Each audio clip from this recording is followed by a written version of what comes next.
God of War Ragnarok is, of course, steeped in Norse mythology. Now, characters like Thor, Atreus, Odin, and many others are all within the expansive world of the video game series.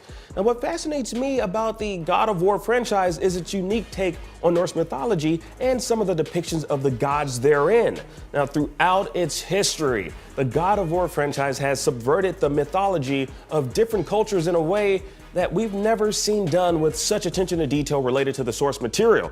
Now, bringing gods like Thor and Kratos' son Atreus, aka Loki, into the God of War pantheon are ones I think are well worth highlighting to explore how they in particular have been depicted throughout movies, television shows, and games. Because quite honestly, let's face it, the God of War video game series has done it way better than most, including Marvel. Noob Master, hey, it's Thor again. You know, the God of Thunder? Oh, that's right. Yes, go cry to your father, you little weasel. Oh, and for the sake of this particular video, unless otherwise noted, any mention of Ragnarok is in reference to the upcoming God of War game. Not the mythological event, the MCU movie, the Netflix show, the anime, or any of the heavy metal bands, albums, or songs who borrowed that particular name, because this can get confusing. The prophecies say Fimbulwinter leads to Ragnarok. War is coming.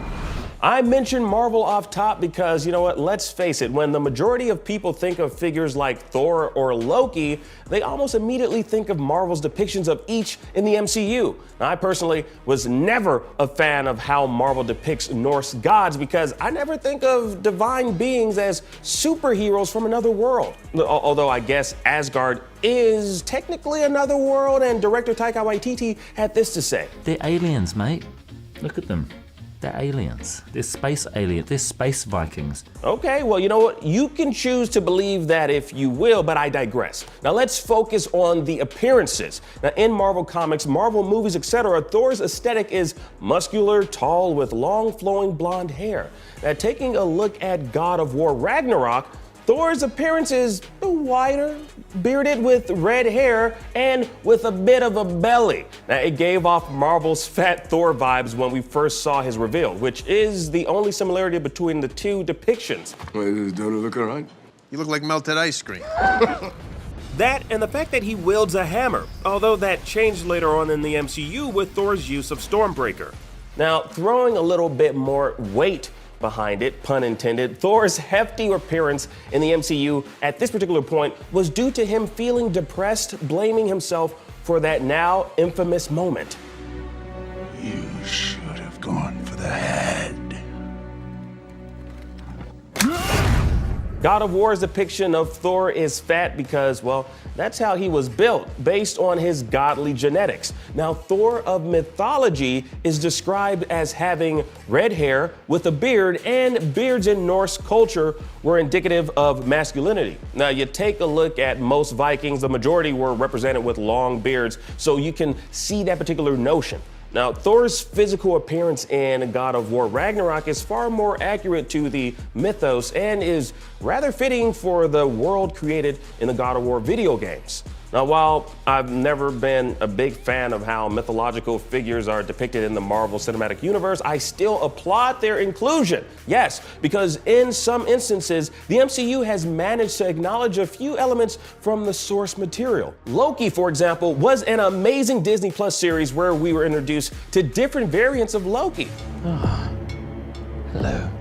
Now, in Norse mythology, Loki's shape-shifting abilities render him quite malleable, meaning he can take various different forms. And we see this in the Disney Plus series, with Alligator Loki being one of my personal favorite variants. I loved him. Now, Loki within the God of War franchise has yet to rear his head, at least by that particular name. Now, Atreus' mother wanted to name him Loki, which means Atreus is likely the God of War Ragnarok incarnation of the Norse god and will likely be explored in depth in the upcoming game.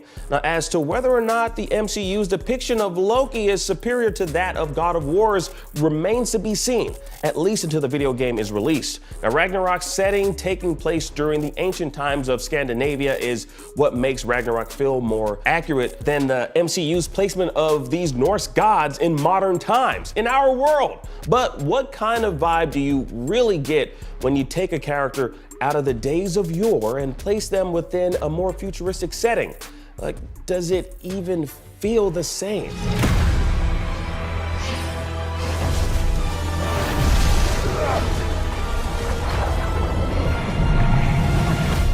From the beautiful Scandinavian backgrounds to the relentless, brutal Valkyrie, God of War really immerses you in ancient mythological times. Like, Thor's appearance is so fitting in this environment, but what would happen if he were transported 2,000 years into the future, had cybernetic parts, and lived in a futuristic world based on Norse mythology? Like, how accurate would his depiction be, and what would you call it? Well, you'd call it too human. Like, why take these mythological beings and place them in a futuristic setting?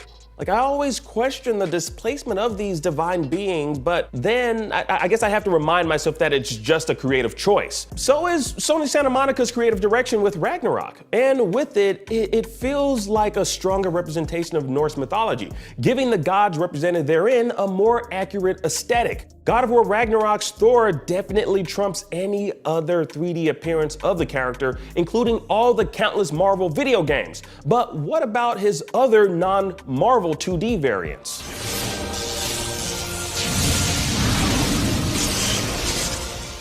Thor has appeared in anime like Record of Ragnarok,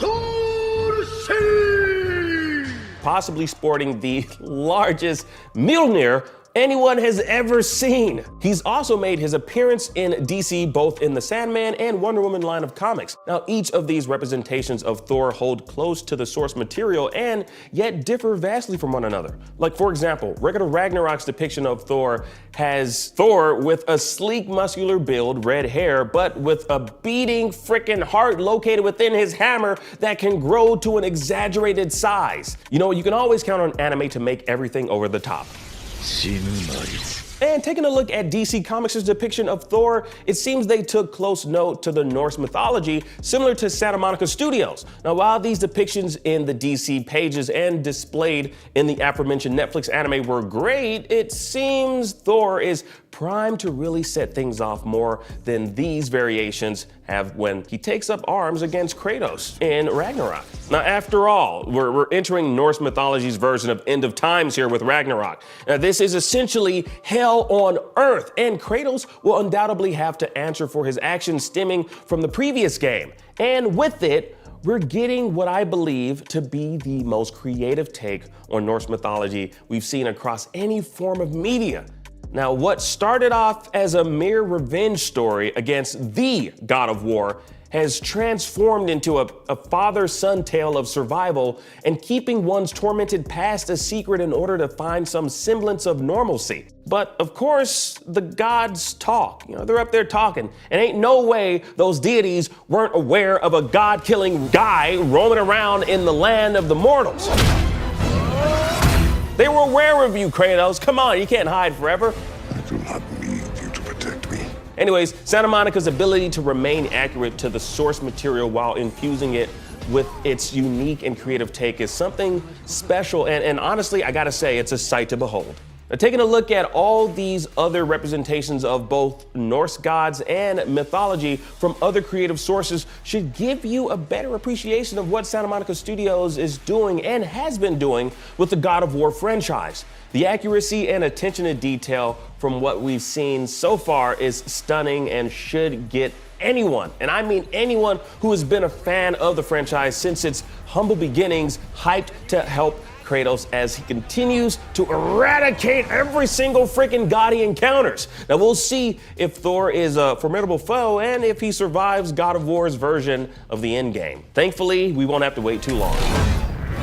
To me, it's one of the neatest things they did was decide to go in a different direction with portraying Thor. So I almost feel like Thor's about to ask me if I even lived, bro. My name is Jackson Crawford. I'm a specialist in the Old Norse language and Old Norse mythology, previously teaching at UCLA, UC Berkeley, and the University of Colorado Boulder, and now a full-time public educator using YouTube and my books and other means of spreading good information about these subjects that are so popular, but often subject to a lot of misinformation in the wider world.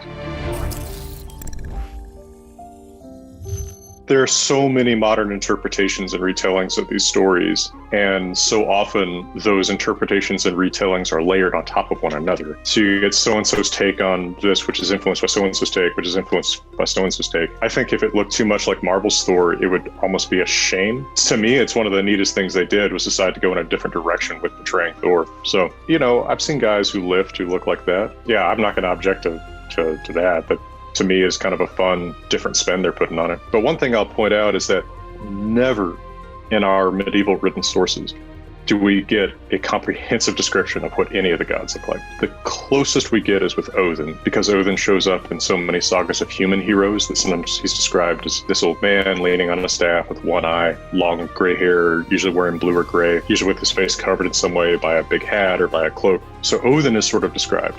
But the other gods, at best, we get their hair color, right? And that's what we get with Thor, is he's red-haired. And that is all I could really tell you, except that I would expect him to look strong. And here he does look strong, right? I mean, the belly doesn't detract from that. And in fact, I think that it kind of makes him look more like the guys who would really ask me, do you even lift, bro? And I think also very often our depictions in popular culture of these gods lean on one another so that it would be almost a cop-out for him to look too much like, say, the Marvel Thor, because it's leaning so much on how Marvel interprets his character. I think to give a completely different spin on it and have him look rougher around the edges, a little bit more like a real-life gym rat maybe, is an interesting and compelling new take, and it doesn't contradict anything in our sources. So I think that it's kind of cool.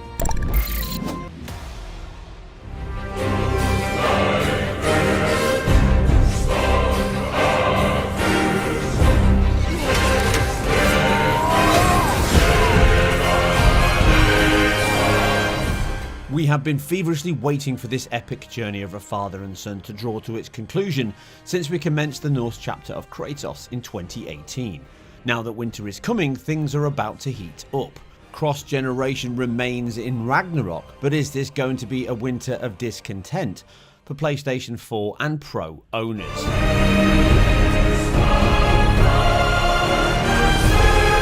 With this second serving of the Daddy Simulator upon us, we have a new generation of console entered into the mix. The PlayStation 5 is significantly more powerful than the PS4 and Pro versions of consoles, and the modes and outputs here reflect that, as right from loading, you are asked what mode do you want to enjoy this at. From the highest pixel quality to the latest 120 FPS frame rates, you have some big choices to make. And there are some big leaps over last generation. Starting with the PlayStation 5 first, we have two core modes, Favor Resolution and Favor Performance. There's a third toggle in terms of high frame rate mode, which I'll touch on in a moment. Favor Resolution targets a native 3840 by 2160 at 30 FPS on a 60Hz screen, and this is the clearest, sharpest version to play. Favor Performance now takes that same 4K output from the resolution mode with some caveats give or take, and now targets a dynamic 4K but at 60 FPS as a ceiling. But by turning on that high frame rate mode with a 120Hz screen, the resolution mode now dynamically scales to 1800p but targets 40 FPS, and that performance mode is fixed at 1440p with potentially reaching 120. The options here are excellent, and they really improve the performance, the input times and the response of a game that plays as well as this. The Pro is similar with two modes. Both use DRS, with the resolution scaling between 1440p to 1656p, again with that TAA pass, and the performance drops the base down to 1080p now, still scaling back to 1656, but it can frequently be at 1080p. Finally, the PS4 rounds all of these up with the same 1920 by 1080p at 30 FPS, and this gives you many options to play this incredible title. The choice and effort to ensure each platform is utilised stands out, and I'm sure even Kratos himself is impressed, right? No! Nah, he was always a difficult man to please anyway. Let's start with the PlayStation 5 and its performance. Using that 120 FPS 4K quality mode, from the first few hours it manages to deliver on that promise, meaning the 30 FPS is locked if you have a 60Hz screen or choose to turn off that high frame rate mode in the menu.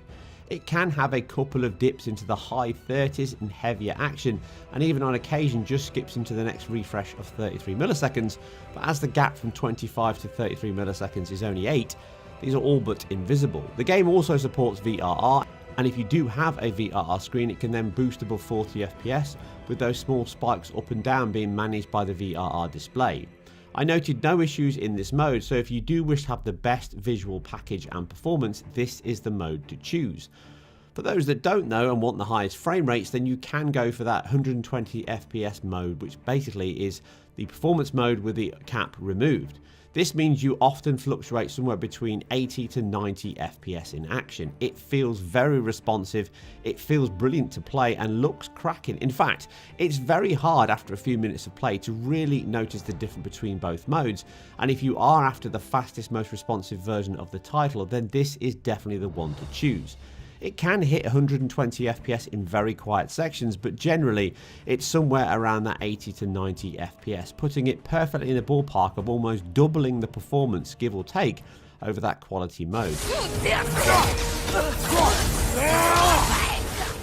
The PlayStation 4 comes in with a pretty much locked 30 FPS, a couple of dips here and there, single frame judders from cinematics, nothing major, and Sony Santa Monica have delivered a fitting swan song to the PS4 with no performance issues to concern yourself with. And this brings us to the final console in the Pro. Using that 1656 DRS solution at 30 FPS, the performance is as good as rock solid as the PS4, and there's certainly no issues here. It even has a better IQ than the checkerboard solution of the previous title. But the 60 FPS mode certainly has some judder. Averaging somewhere between 45 to the low 50s at best means it can feel very close to the same kind of performance as previous titles on the PS3 such as God of War 3 or Ascension.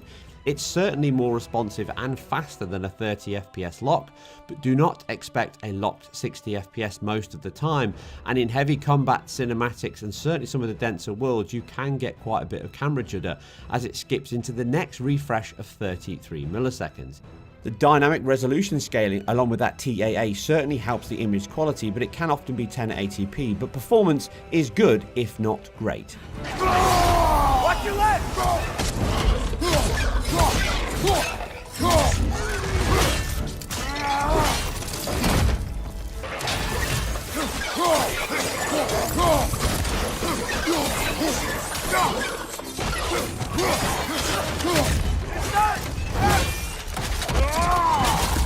The core assets, the character models, materials, exceptional particle and visual effects, animation are all close to identical no matter which platform you continue your journey on.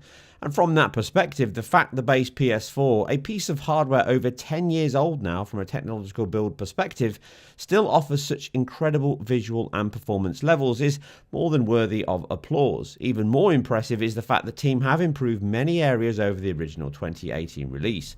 A big area of the game's exhaustive special effects is its heavy reliance on GPU accelerated particles. From dead bodies decaying away that use an alpha blended test that collide with particles to allow each body to dynamically and dramatically decay, this is increased in Ragnarok, with prophecy sequences amongst others having an exuberant amount of particles spawning, colliding and glowing from PS4 to PS5. The FX suite the team has access to and leverages so well provide one of the game's core visual identity pillars, and the central single shot camera system ensures you are always front and center of each blow, and it's always incredible.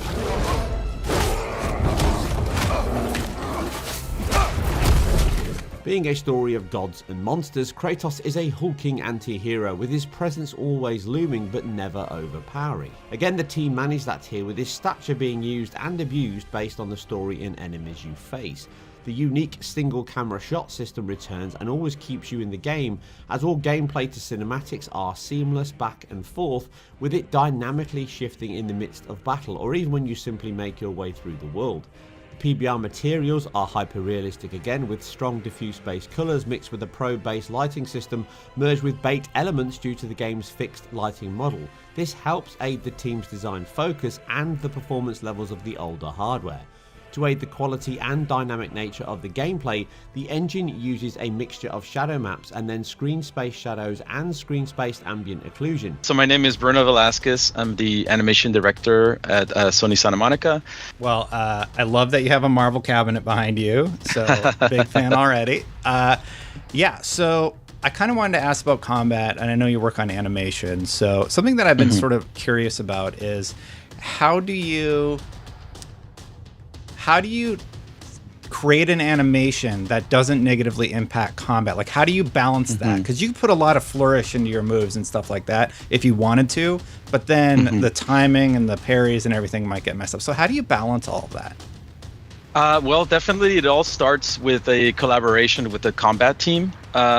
Essentially, we have these long history of experienced combat designers that are big fans of like fighting games and heavy combat games. So they have almost like this formula of what makes a heavy hit or a quick hit feel really nice. So they almost prescribe through us almost like hit frames.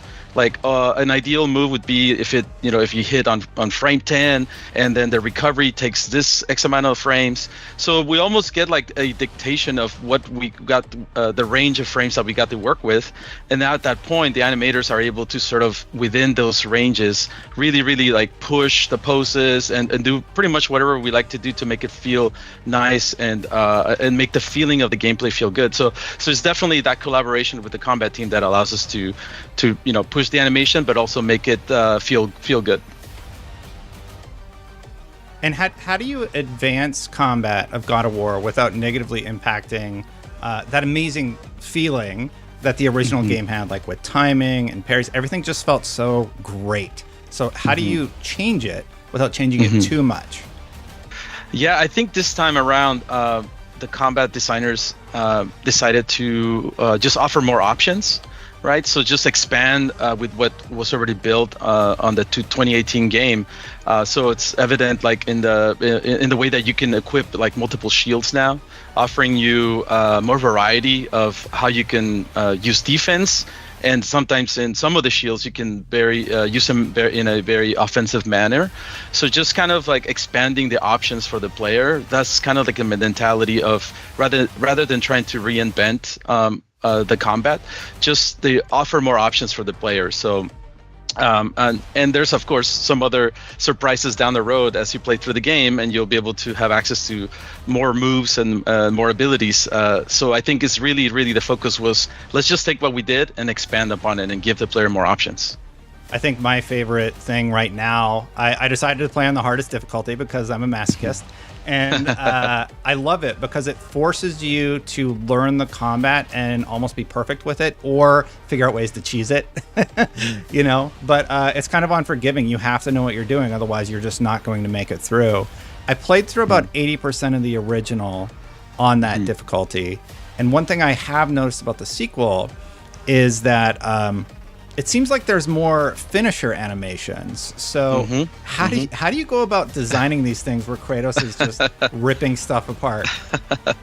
Well, I'm glad that you bring up the finishers, because that was one of the biggest pieces of feedback that we got from the previous game.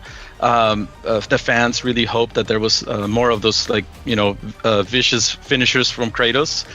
So for the first time ever in a God of War game, we were able to have weapon-specific kills. So in the previous games, you would always default back to the Blades of Chaos, or Kratos would use his hands. But this time around, if you have the axe equipped or you have the blades equipped, you're going to get a different kill. And then we added a couple of varieties for each enemy types as well. So to me, like, that was one of the biggest things that we wanted to achieve. So I'm so happy that we did it. Now, how we come up with them. I promise you we're nice people, but definitely when we bring out those ideas, a bit of the dark side comes out, and we got to get into the mind space of Kratos, right? And how he would do things. So that's pretty much how we come up with them. Just tap into Kratos' psyche. Well, after getting hit with Bifrost a few times, I feel where Kratos is coming from. You brought up the blades, right? So I'd be really curious to hear from you. How do you take those iconic blades and how they worked in the original games and modernize them in not only the first God of War, and then improve upon them in this one? Like, what sort of changes do you make? Just tell me a little bit about that process. Yeah, of course. I mean, I think in order to really recreate the feel of the Chaos Blades from the previous games, I mean, we have all these games to look into and draw inspiration from, right? So it really is kind of going back and looking at what worked in the past and kind of reimagining all those things from the new camera perspective. As you can see in God of War Ragnarok, now we have a lot more of a traversal and mobility that can be used in combat as well, so that you can grapple up to ledges and pull yourself up, which adds more verticality to the combat. And that's obviously an inspiration from the previous games, right, where Kratos could do that before. We wanted to sort of like draw inspiration from those old games and see how we can bring back some of those fan favorite moves. So it's really just drawing inspiration from the past and reimagining them to how they would work on the new camera perspective and systems. It does seem like with Ragnarok that there, maybe it's just me, but there seems to be a bit more of a focus on juggling and stunning as opposed to pure damage. Maybe that's just how I'm playing, but is there any truth there? Yeah, I mean, again, going back to providing options for the player, there are certain things you can equip and certain things that you can do that can either deal more damage, so to just, finish the enemy, or you can apply stun. So that you can get, and the cool thing about stun is that that's how you get to the cool finishers. So and you can actually finish enemies much faster if you stun them, and then get to the finisher quicker. So again, it's offering options for the player. So yeah, some things will allow you to deal more damage, some things will allow you to deal more stun. So it'll be fun for the players to see, what play style they pick and what they gravitate towards. So for me, I think God of War has one of the best mixes of combat. The gameplay is largely the combat and puzzle solving and exploration too, but combat is very important. I'm curious, how do you mix some of the best storytelling animation with some of the best combat animations for gameplay? Like, are there different strategies that you utilize when doing like the cinematics and those sort of moments? And how do you blend that seamlessly into combat? Maybe you just talk a little bit more about that aspect. Yeah, so we have a very talented group of animators, and as well as narrative designers, and we have a dedicated narrative team that focuses on delivering, working on the cinematics, delivering the story, and of course a separate group that focuses on making the combat feel good. So I think having those kind of specialized teams focusing on those areas really helps. Now, of course, we need to make sure that they merge and they work well together. So I think a lot of the philosophy is that whereas perhaps in some of the older games there was a clear divide between like, oh, now I'm fighting and now I'm in the story. We try to approach God of War Ragnarok with the story never really ends. So you're always being told the story, even through combat, even through encounters, dialogue that happens between the characters outside of combat and the cinematics, like while you're exploring. So we just always think like, okay, the story should never really end. There shouldn't be a clear divide. So I think by having that approach, it helps us to sort of blend the two together and string them together. Is part of that strategy having the one camera? Do you do camera switches in this one, or is it one shot?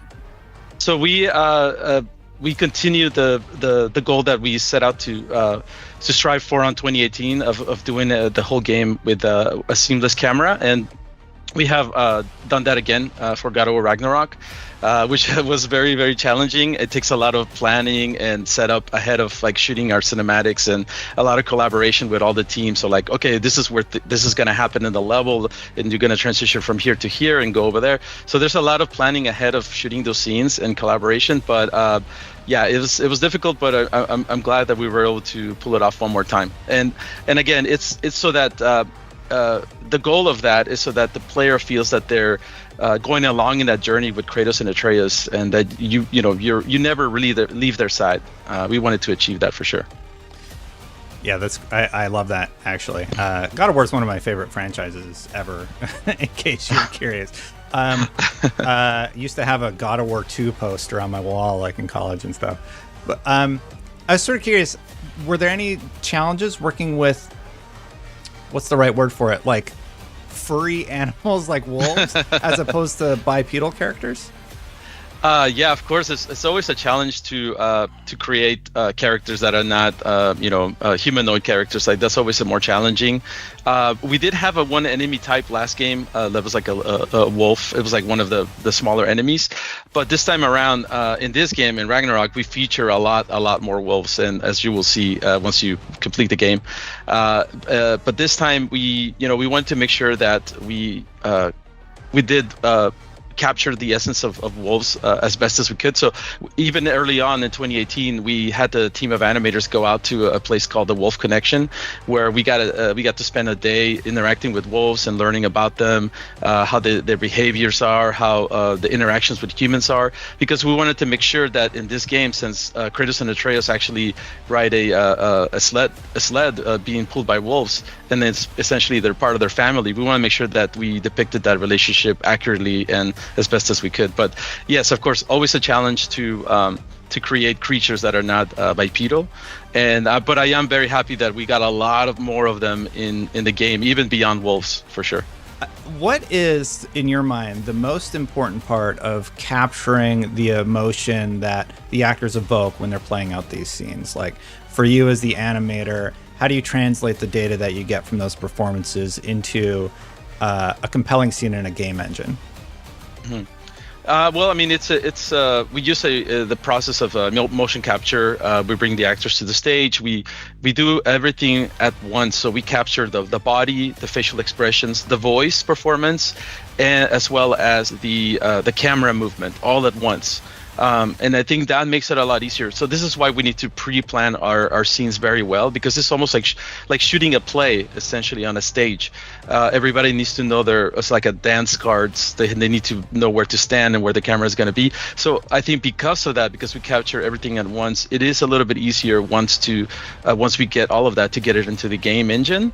However, most of the work is on the planning ahead of shooting the scenes, and that's what makes it challenging. But it's always important to try to get the actors to really drive those performances, and Chris Judge and Sonny Soljic have done a really excellent job of depicting Kratos and Atreus once again. Were there any actors that sort of caught you off guard and surprised you with their performances? I mean, I think all of the actors surprised me because they really brought something special for each character, and that's something that I'm really happy that we were able to expand our cast. It's much bigger than the first game, and we have a lot of really great interactions between all the different actors. They all kind of get their moment to shine with their characters, and I can't wait for people to just experience some of the performances, some of the scenes that we shot. I think I hope that the fans will enjoy them as much as they did on the previous game. How does it work? Because you have to work really closely with the narrative team, the actors who are doing the motion capture, the combat team. You have to do all these different types of animation. Yes. So what's that collaboration process like? Yeah, well, definitely there's different approaches. I sometimes when doing combat or doing cinematics, I have to kind of switch my brain a little bit on how we shoot things and how we approach things. But one thing that is consistent is that, especially for characters like Kratos, and we try to do this for all the characters across the board, we try to keep almost like a rule set or a Bible for each character, so that there's like do's and don'ts, right, on how they move and the way they behave, the way they stand, the way they draw their weapons, right? All that needs to be consistent. So my role is to be there on stage and make sure that is like carried across, even from the stunt performers over to Chris Judge's performance. And I collaborate with the narrative team, who are more focused on making sure that the dialogue and the performances are there, as far as like selling what needs to be sold on this particular scene. And of course our game director Eric Williams is there to make sure that everything all comes together. But yeah, I am really focusing more on like, okay, making sure that all that consistent movement gets carried across, whether it's combat or cinematics. So for Kratos, do you just go to him constantly and say, no smiling, be angry about something? Yeah, kind of like that, yes. Yeah. Puff up your chest more. Yes. Yeah. Stand up straight. Good posture. Exactly. At the beginning of the game, so players are hopping into it. A player like myself played a lot of the previous God of War. How do you create a game where there's new players who've never experienced it before, where you don't want to be too hand-holdy, and there's also veterans. Like, how do you strike that balance with Ragnarok?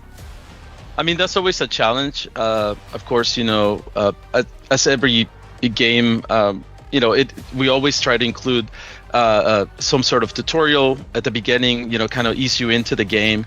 But I think even in this game, we're going to have a little bit of at the beginning an option where the players can see a little recap of what happened in the previous game in case this is the first time they're playing God of War.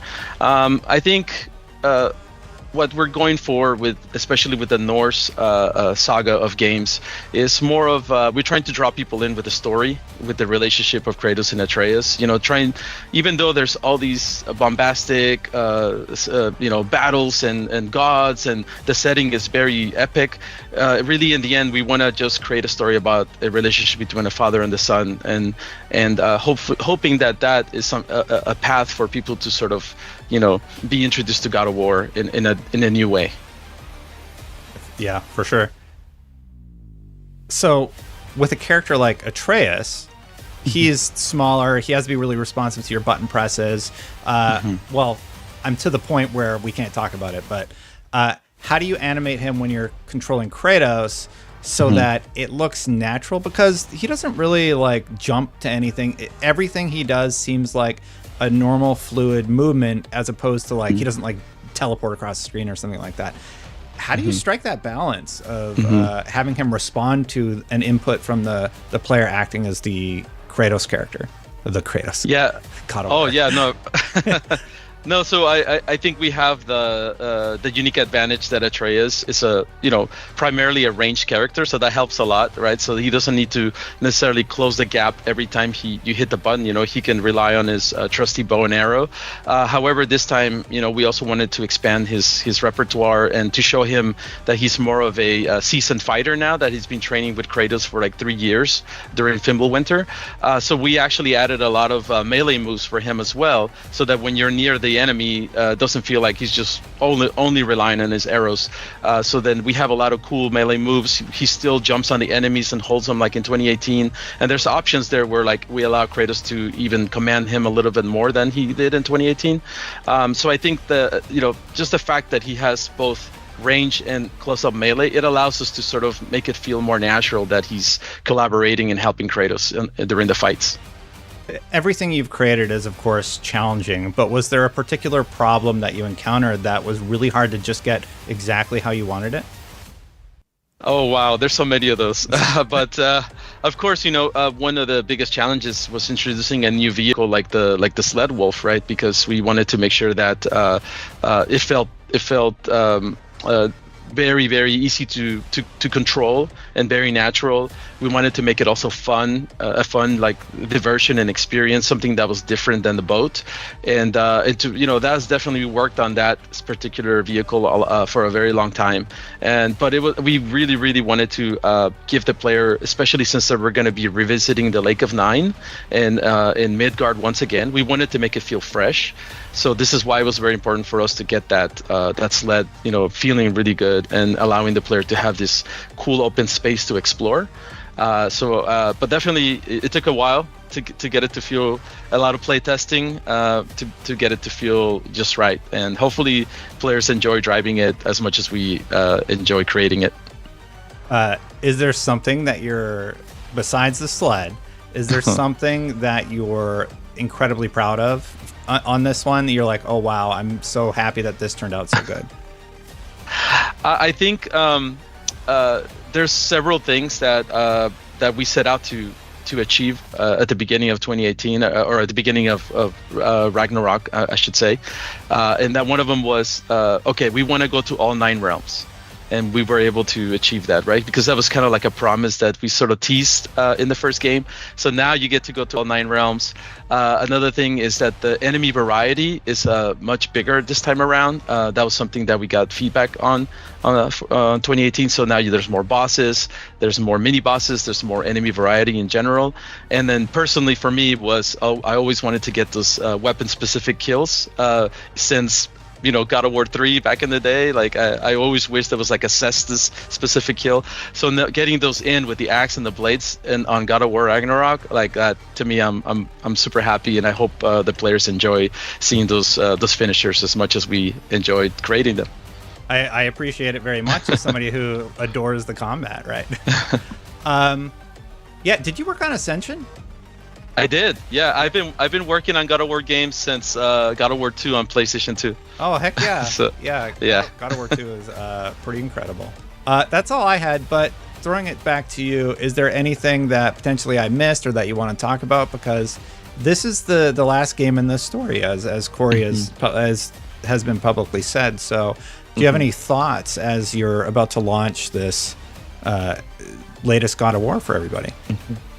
Well, I just really hope that the fans enjoy playing the game.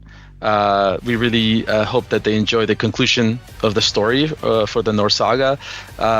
We hope that they enjoy the relationship between Kratos and Atreus and how it evolves and how they grow together as father and son. And I hope that the players just have fun. On November 9th, we're like super excited to hear all the feedback, and we always follow the comments from the community, and we love to hear what you think of the game, and we'll take all that feedback, and who knows, we'll put it onto whatever comes next.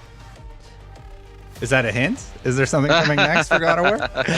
Well, we'll see. Right now, we're just happy that Ragnarok is finished and that people are going to be able to enjoy it soon. That's really the thing that we're super excited about right now. Well, I'm loving it so far. Thank you for all your work on it. The animation is superb, just like in the previous one. And thank you. Ascension, I think, was the only God of War I was able to platinum.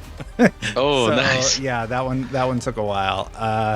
But big fan of the series. Definitely part of the reason I do what I do today. So, thank you so much. Yeah, thank you. And I'm also a big fan of you, and I follow you on YouTube and on Twitter. So, thank you for your content. Yeah, no, I love what you guys do. So, thanks for everything. Thank you. About time.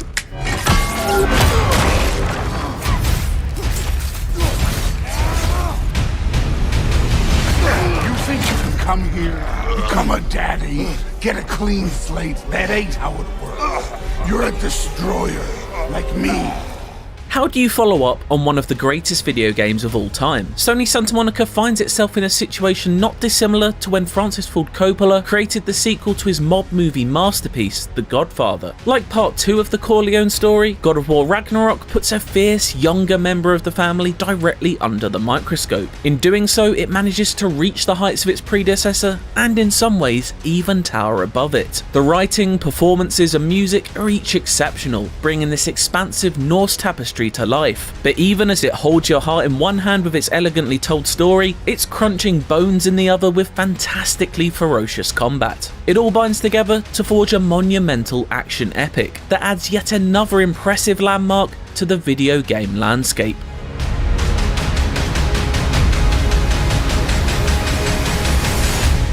You've already taught me discipline. I need more than that. I need answers. Answers you don't have. Answers only your mother had. Keeping things broad and spoiler-free, Kratos' story picks up a few years after the final revelations of 2018's God of War. The apocalyptic Ragnarok is coming, and its events circle around his son Atreus like one of Odin's ravens. Ragnarok wastes no time in stepping into the action, and after a breakneck opening battle, the first step of this new journey is to leave the frozen realm of Midgard behind and find a missing Norse god in the broader and varied universe. It may not be as tightly a told story as 2018's, but Ragnarok has much grander designs. This is a sprawling epic that always keeps things on the move without ever becoming disorientating, gluing me to the edge of my seat as it repeatedly toyed with expectations. It's an ambition regularly met by stunning execution, with a momentum that never slips as you hurtle towards its bombastic ending. This journey took me just over 28 hours with a fair few side quests completed along the way, but with plenty still left to do afterwards. Prophecy and sacrifice swirl at the story's centre, as it repeatedly prods at the concept of destiny and whether blood runs thicker than the ink that pens it. It doesn't merely offer up surface level readings of these themes. Instead, each character and their motives are given the respect they deserve by delving in deep. It's a truly special and fittingly grand conclusion of Kratos' Norse saga. Despite being laden with myth and melodrama, there's still plenty of time for welcome pockets of self-aware silliness that almost always elicit a laugh, whether that be another bizarre dwarven contraption or the simple thrill of Kratos eating a sausage. When not eating dinner, Kratos' thunderous voice actor Christopher Judge frequently engages in smartly realised dialogue with his equally impressive castmates. Make no mistake though, this is firmly Judge's court, and one he frequently dominates. Kratos' traumatic personal history is reflected in everything from his mournful tone of voice to his appearance. Atreus! Listen to me.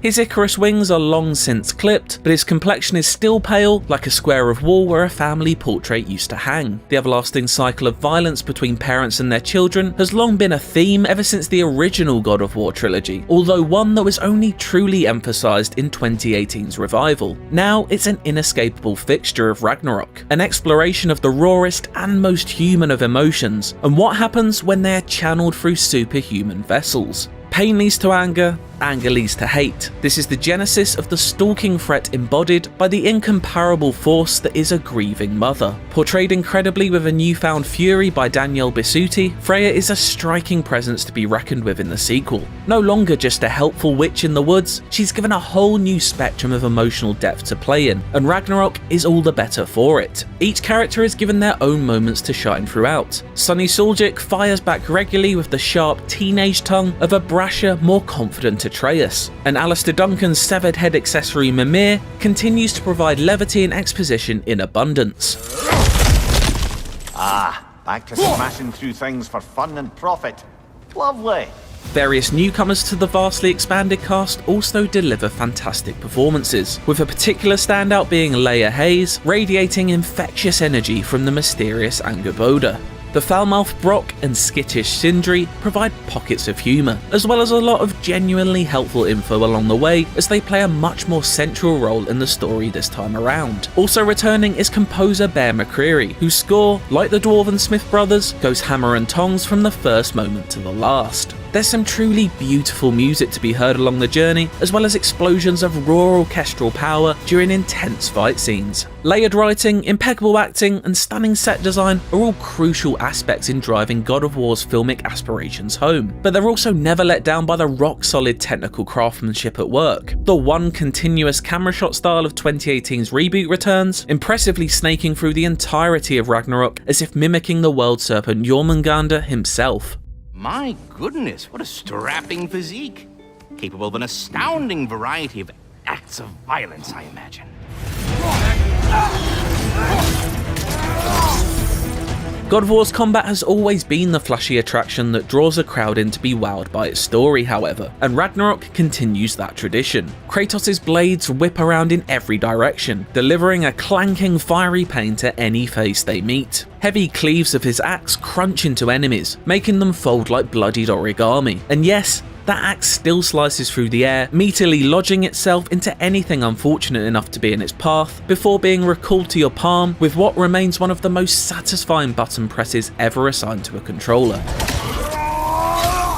It's all unapologetically fast and undeniably glorious, harking back to the brand of frantic action in which the series was originally rooted. But even with that slight shift to old school action, Ragnarok's eyes are still drawn more to the shimmer of Nathan Drake's gold rather than Bayonetta's platinum. Cinematic spectacle takes precedence over the chaotic, bordering on cartoonish action of old. The axe feels largely similar to how you remember, and that's no bad thing with its dynamic mix of heavy attacks and ranged power. But how you wield the blades is noticeably different. There's a greater emphasis on using them to hook enemies and maneuver them around the arena, whether that be dragging them in towards you or juggling them in the air like the hottest of potatoes. They're much closer to how they felt in the original games, a nostalgic moveset with a brilliant modern edge. Both weapons have new tricks to show off too. You can Frost Awaken the axe by holding in the triangle button to power up your next attack, or mash the same button while the blades are equipped to ignite them. Even the shield is now more of an offensive tool, and different types can be bought and crafted to fit your playstyle. Runic abilities, special cooldown attacks assigned in your inventory, also return, and while there isn't the same abundance of choice this time around, each is devastatingly effective. Brutal finishes on stunned enemies are another enjoyable throwback to the God of War of old.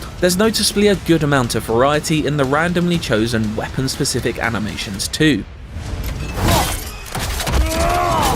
Movement is further emphasised by the way you can now grapple up from a distance using the blades and launch across gaps to dive into combat. Taller area design literally adds extra layers to battles, allowing you to leap from a ledge to deliver death from above. Combat sequences can feel akin to Doom kill boxes, as you dash and swing around elevated platforms towards your next victim in performances of acrobatic bloodshed, juggling cooldowns, Atreus' arrows, and your rage meter to efficiently and spectacularly destroy everyone sent to stop you. Each fight feels like a real occasion, as you slalom your way through ranged, parryable and unblockable attacks in order to sneak in a hit or two. Enemies can now perform powerful but interruptible attacks, signified by a blue ring above their head in addition to their regular skills. A double tap of the shield will sort these out, but get your timing wrong and you're in line for some considerable pain. There are plenty of other big additions to combat that I won't divulge so as not to ruin the sensation of discovering them yourself, but rest assured, Ragnarok has myriad more tools in its bag than God of War 2018 ever did, and is all the more enthralling for it.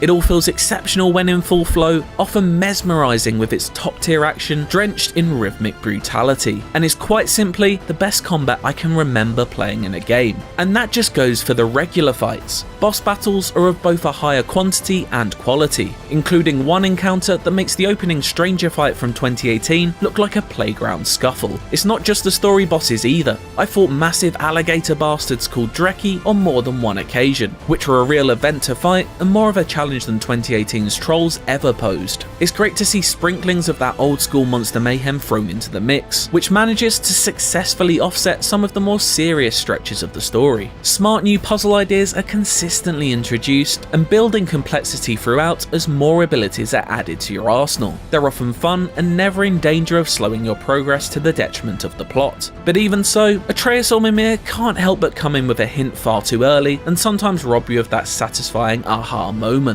It's a very rare annoyance in a world where normally every last word is a joy to listen to. Armor customization has been streamlined, resulting in the removal of the slotting system for a more straightforward upgrading mechanic. Enchantments are now placed inside a separate amulet rather than spread over various pieces of gear. This division makes seeing what you have equipped easier and means you aren't lost delving into too many menus within menus. This also means you can upgrade a piece of armor and take it with you through your journey if your playstyle happens to perfectly click with a certain set, or you just love how it looks. The same goes for weaponry, which can be upgraded as well as fitted with attachments such as individually named hilts and handles, each with their own perks and bonuses. Who wouldn't want to play with the Stonecutter's knob, after all?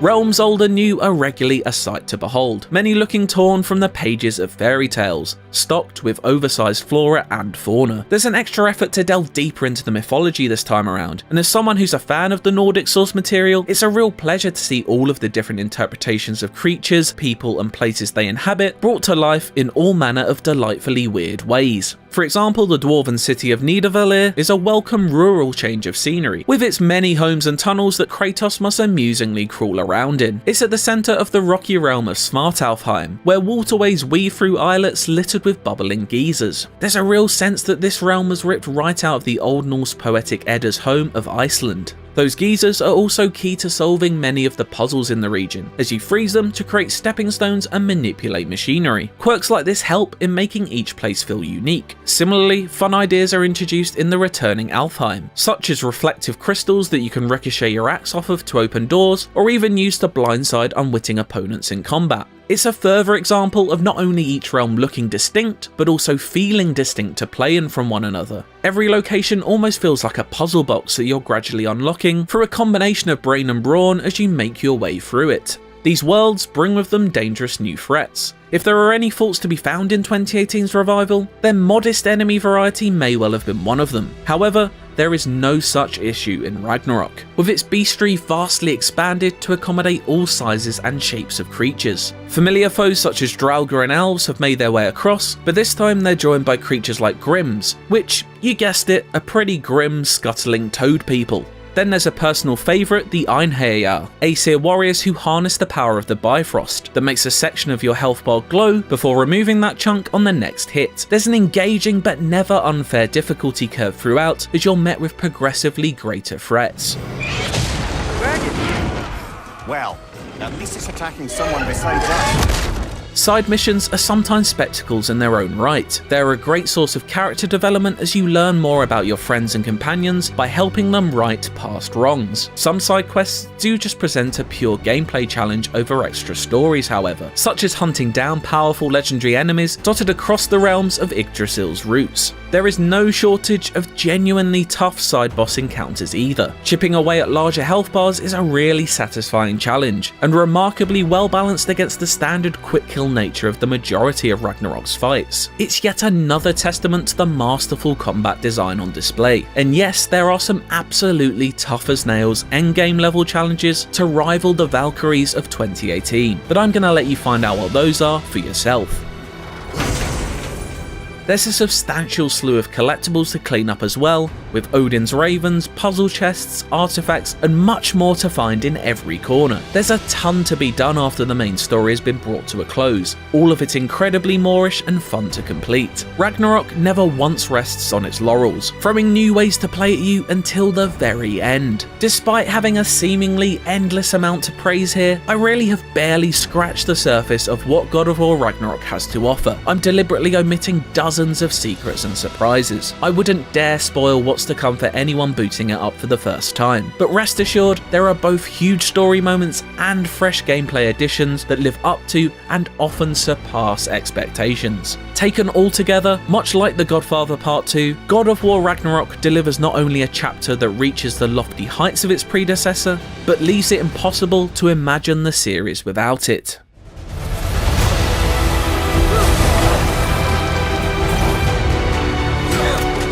An enthralling spectacle to behold, and an even more exciting one to take the reins of, God of War Ragnarok melds action and adventure together to create a new, unforgettable Norse saga. Impeccable writing, pitch-perfect performances, knockout action, it's a complete work of art from top to bottom. Reflecting its core themes, it's everything a sequel should be, respectful of its legendary lineage, but not afraid to take it to exciting new places. God of War Ragnarok is an almighty achievement, and creates a new high that makes many of its peers look positively mortal by comparison. For my full written review, check out the article on IGN.com, and for everything else God of War Ragnarok, stick with IGN.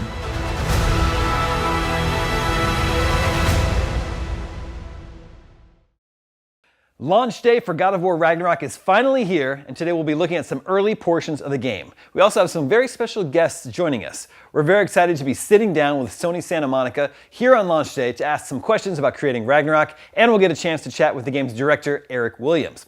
Later, Ragnarok's lead combat designers will join us to discuss how the game's core mechanics have changed since God of War 2018. Now, we will be showing footage from the opening hours of the game, so consider this your spoiler warning. Now, let's kick things off by chatting with Eric Williams, Ragnarok's game director, about building a sequel to a 10 out of 10 masterpiece. Eric, how are you doing today? Quite well. How are you? Great. How does it feel to finally launch God of War Ragnarok? Well, we're not quite there yet, but we're almost there. Almost there. Just a couple more days. But yeah, it's super exciting. The team is hyped.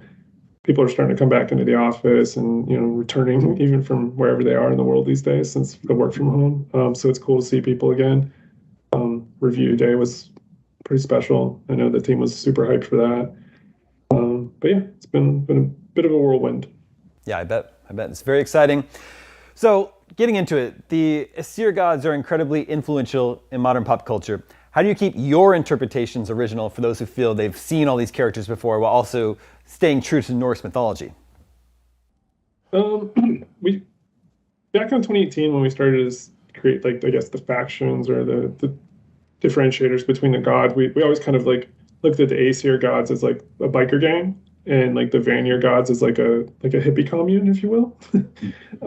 And so like their views on the world are kind of like completely split and against, each other. So that created for kind of like a rich conflict for their war already, which is one of the big, backings of Norse mythology, the Vanir and the Aesir war.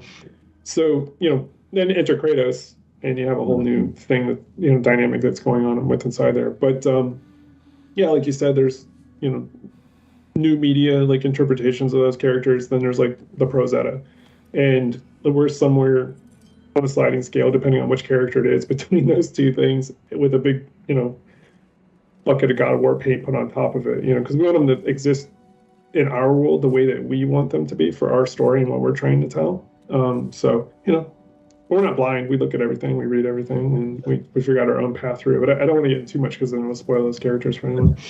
Yep, yeah. Once again, we're not trying to spoil anything for anyone. Yep.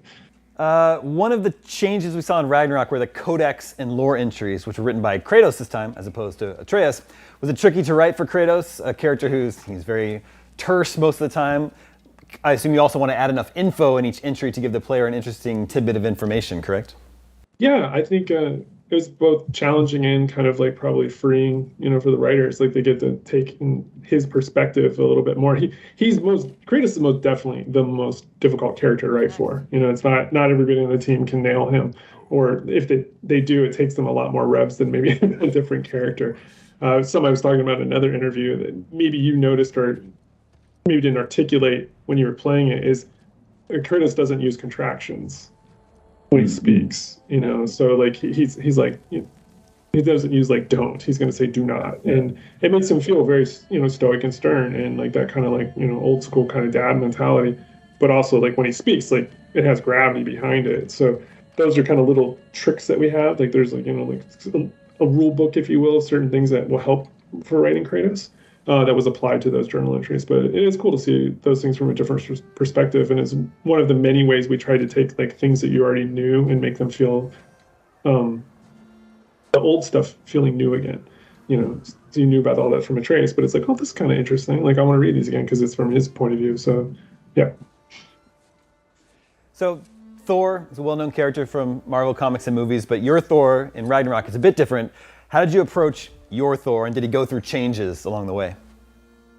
Yeah, I think the big thing a lot of people weren't expecting is, I guess, the way he looks. Is the first thing we revealed to people.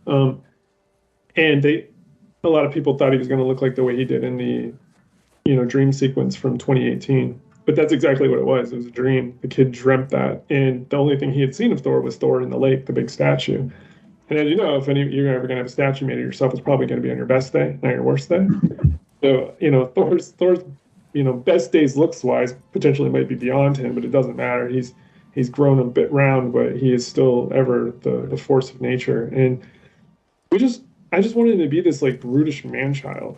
He doesn't have to worry about anything in the world. Nobody can deal with him. He has no peer, essentially. That does something to a person. You don't really have to play by any rules whatsoever, So he's, going to be that guy. I don't want to get too crass, but, he is going to drink and do what he does and make merry of everything. And I think that's a fun place for our Thor to be. But there's a lot more layers to him, again, that especially that Ryan brought out of Thor. And I can't speak highly enough of Ryan's performance. I think he was absolutely incredible as Thor. So God of War 2018 was directed by Cory Barlog, and you took over directing duties for Ragnarok. How would you say your directing styles differ, and are there any sort of major changes that you implemented for the sequel? Yeah, our directing styles are quite different. Cory's a creative at his heart. He's an actor, he's a writer. He's an animator, he's all those things, and I'm like more of an engineer at heart. I come from math and science backgrounds and design, and so the way we approach problem solving is different. But Cory and I have worked together for 20 years, and we've always kind of been like two sides of a coin that balance each other. So it was just kind of the role was a little flipped this time. Normally he's like in charge, and then I kind of like back him up and figure out how everything's going to work. And this time I was kind of doing all that, and then whenever I would need help with some of the creative stuff that maybe we got stuck on, I could ping him for some answers. That being said, though, the writing team is back almost 100% from the last game, and you know, that they crushed it. So we were in good hands there. Along with pretty much every other department, we didn't have too many departures, so the team was rock solid, and people were growing into their new roles as, you know, directors under me. So as far as the style goes, I'm a little bit more hands-on. Like, I'll still get in there, mess around, and get into the files and do stuff and check things in. And he was a lot more high level, and he would write. I didn't write too much. I just did more structure with the team. So just kind of, it was almost like 180. So that, I think that was like more of a whiplash thing for the team to deal with, and be like, oh, we were used to this for 4 years now. This guy's kind of like flipped a little bit. So I tried to like maneuver a little bit closer to some of the things he did, so it wasn't so, you know, diametrically opposed to what the team was used to. But at the same time, I had to find my own way to get things across to how we want to do them, and get everybody aligned on what we were going to do. But we have a lot of processes in place at the studio that are really strong. We put together this inspiration book for every project, like very, very early. We make sure everybody gets us a good onboarding tool, and it kind of breaks down the whole game. And then we do these things called story time, where we get the entire team into a room, and then the writers will read pretty much the script, a quarter of it at a time. And it's almost like campfire tales with like two of your, you know, coolest uncles in the world. Luckily, we got all that out of the way before the pandemic hit. So we had very, very strong alignment before the pandemic happened. And then they were just trying to like hold on to that as, you know, as much as you could, like through the new challenges of work from home. That's super interesting. So there are a lot of moments of crawling through tight spaces in Ragnarok. Can you clarify what's actually happening there? Are they actually sort of like loading? Do you want me to give the GDC talk on this? Oh yeah, let's do that. Let's get into that. Probably like 10 plus reasons why those are in games. And you know, we're not the only game that use them, by the way. But sure. Like, the loading is usually the last resort. You know, a lot of people say, oh, they're just glorified load zones, whatever. But they're, you know, they're there to line up shots for what's coming. There's a really good one in one of the scenes where you'll see like a monster as you're coming out, and it's like perfectly, and you're like, oh shoot, there it is, like I'm gonna get out. And you can stay there for a minute too and kind of be like, all right, like you can almost like plan your attack, like what I'm gonna do. So they're like staging like that. Sometimes they're to, you know, control the characters where they are on screen, so that if we need to go into like a kind of a can sequence or a cinematic, so that everything lines up and is super smooth. They're for combat gating. So you can't run away from the fights. You know, we don't want to use the old school, like what we used to call the DMC doors, and the old God of Wars, and where the invisible walls would just pop up and vanish. So these are kind of like a new mechanism for that. They're also good for players that have spatial recognition issues, like where they've been and where they're going. That's a lot of problems in open world games. Is like there's not enough landmarks, and you're like, where am I? And then you're turned around. It's like, oh no, that's that squeeze I just came from, and then there's just this over there. So they don't. Our game doesn't have as much backtracking issues because of that, because you're like, oh no, I know what that is. So, because cognitive load is like a big issue in games, like how much we're putting on your brain at one point in time. Let's see, what else are they used for? Companion catch up, to make sure the companion's lined up with you and they're there. Narrative, to drop off narrative sequences that we want to tie zones together. I could just go on and on and on. Like there's many, many uses for those. That's really interesting. There are also a ton of options in the menu, including accessibility options. Did you need to adjust your gameplay design during development to account for them, or do they all get added afterwards? Oh, it's a work in progress always. You know, because like as new features are coming online, they might not play with the accessibility features or vice versa. So it's this constant run on like, I think we had like 25 features, you know, and then the feature set was like, oh, well, because we did this and we're actually going to do this new thing over here, you know, we could pull this off now. Okay, cool, let's put that on the list. And it just kept growing and growing and growing. And more the team kept buying into it as well. They were like, oh, wow, like this will help any player, let alone like someone that really, really needs it. And so that's where I think the real benefits started to come from. And we started working with consultants in the community, and we'd have players come in with disabilities and impairments, and even people on the team, you know, that might be colorblind or have motor function issues. They were like, wow, I can play the game a lot better now. So once you start to see the weight of all that, you're like, we just have to do this. It's just the right thing to do for video games. You want more people to play games, like this is the way to do it. And it is also just a giant initiative of first-party games. You know, like Naughty Dog has been a leader in that, and we wanted to make sure that our games were right up there with them. And, you know, Sucker Punch and Guerrilla and all the first-party studios that are out there. Like, it's hopefully one day it'll just be baked into the hardware or whatever, so it's not even like a thing that each studio has to worry about. And I think the more that the studios push for these things, and it really becomes this concrete thing that, it's good for everyone to play these things. Now you're going to get backlash too. Some people are like, oh, these are easy mode things or whatever. It's just silly. It's just trying to start an argument for that reason. It's like, just don't turn them on. That easy. Easy enough. So if we can keep this spoiler free, is there a story element from the first game that has a bigger impact on your journey in the second one that players might not expect? Oh, that's a good question. I mean, we kind of talked about it. I think that just the visual of Thor alone, and it's what he looked like compared to like who he is. He's much more menacing in the Ragnarok than what you saw in the clip from 2018. I think the other ones do get into a bit of spoiler territory, so I think we'll leave those for today. Good question, though. That's a real good question. One to revisit a few weeks from now. Did you feel any pressure to live up to the memorable opening stranger fight from 2018? I don't think pressure is the right word. I think there's just a sense here at the studio always that the first hour should be almost like worth the price of admission alone. And so we put a lot of effort into those things. And, I was a big part of that stranger fight, working with Denny and the animators and all that, like breaking it down, like all the elements that were going to be in there. And so it's almost like you're just trying to one-up yourself, but in a way that makes sense. It's not just go bigger. It's like, okay, it still needs to tell a story. Like there's a lot in that first Thor fight, if you really look at it, that's going on behind the scenes that you might be impressed about. Just much like the Baldur fight. I don't know if you know this, but the part when Kratos drops that giant stone monolith on him. If you ever look at that monolith, the art on it, you might be surprised on what's on that. And it's just on screen for a very few frames. But there's things like that inside the Thor fight as well. If you really take a look at maybe what's going on with the Tyr statue, you might be able to have a little deeper insight of what's up and what's going on. I look forward to the breakdown of that. So in between the two games, some time has passed. How has the relationship between Kratos and Atreus evolved, and what do you imagine they've been doing in the years between the games?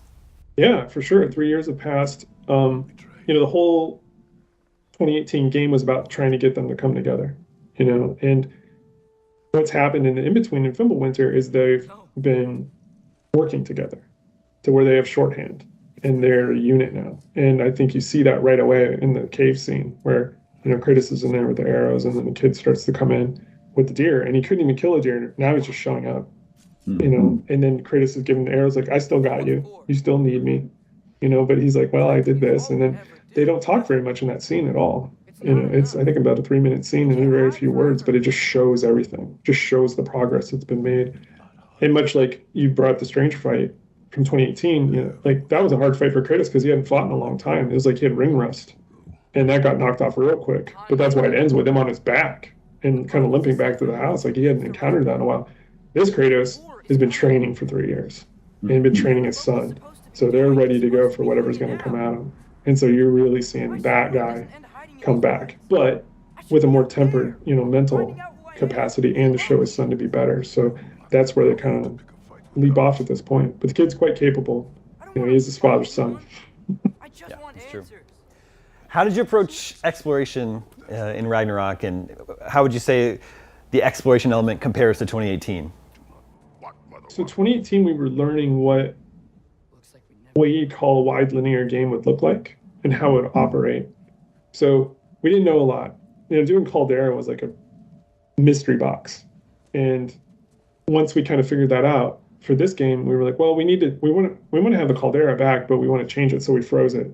So that made like that whole level kind of flip on its head, if you will. And then each of the other exploration spaces in the other realms, we were like, okay, well, what are things that we really like or we want to revisit or ideas maybe we didn't get to?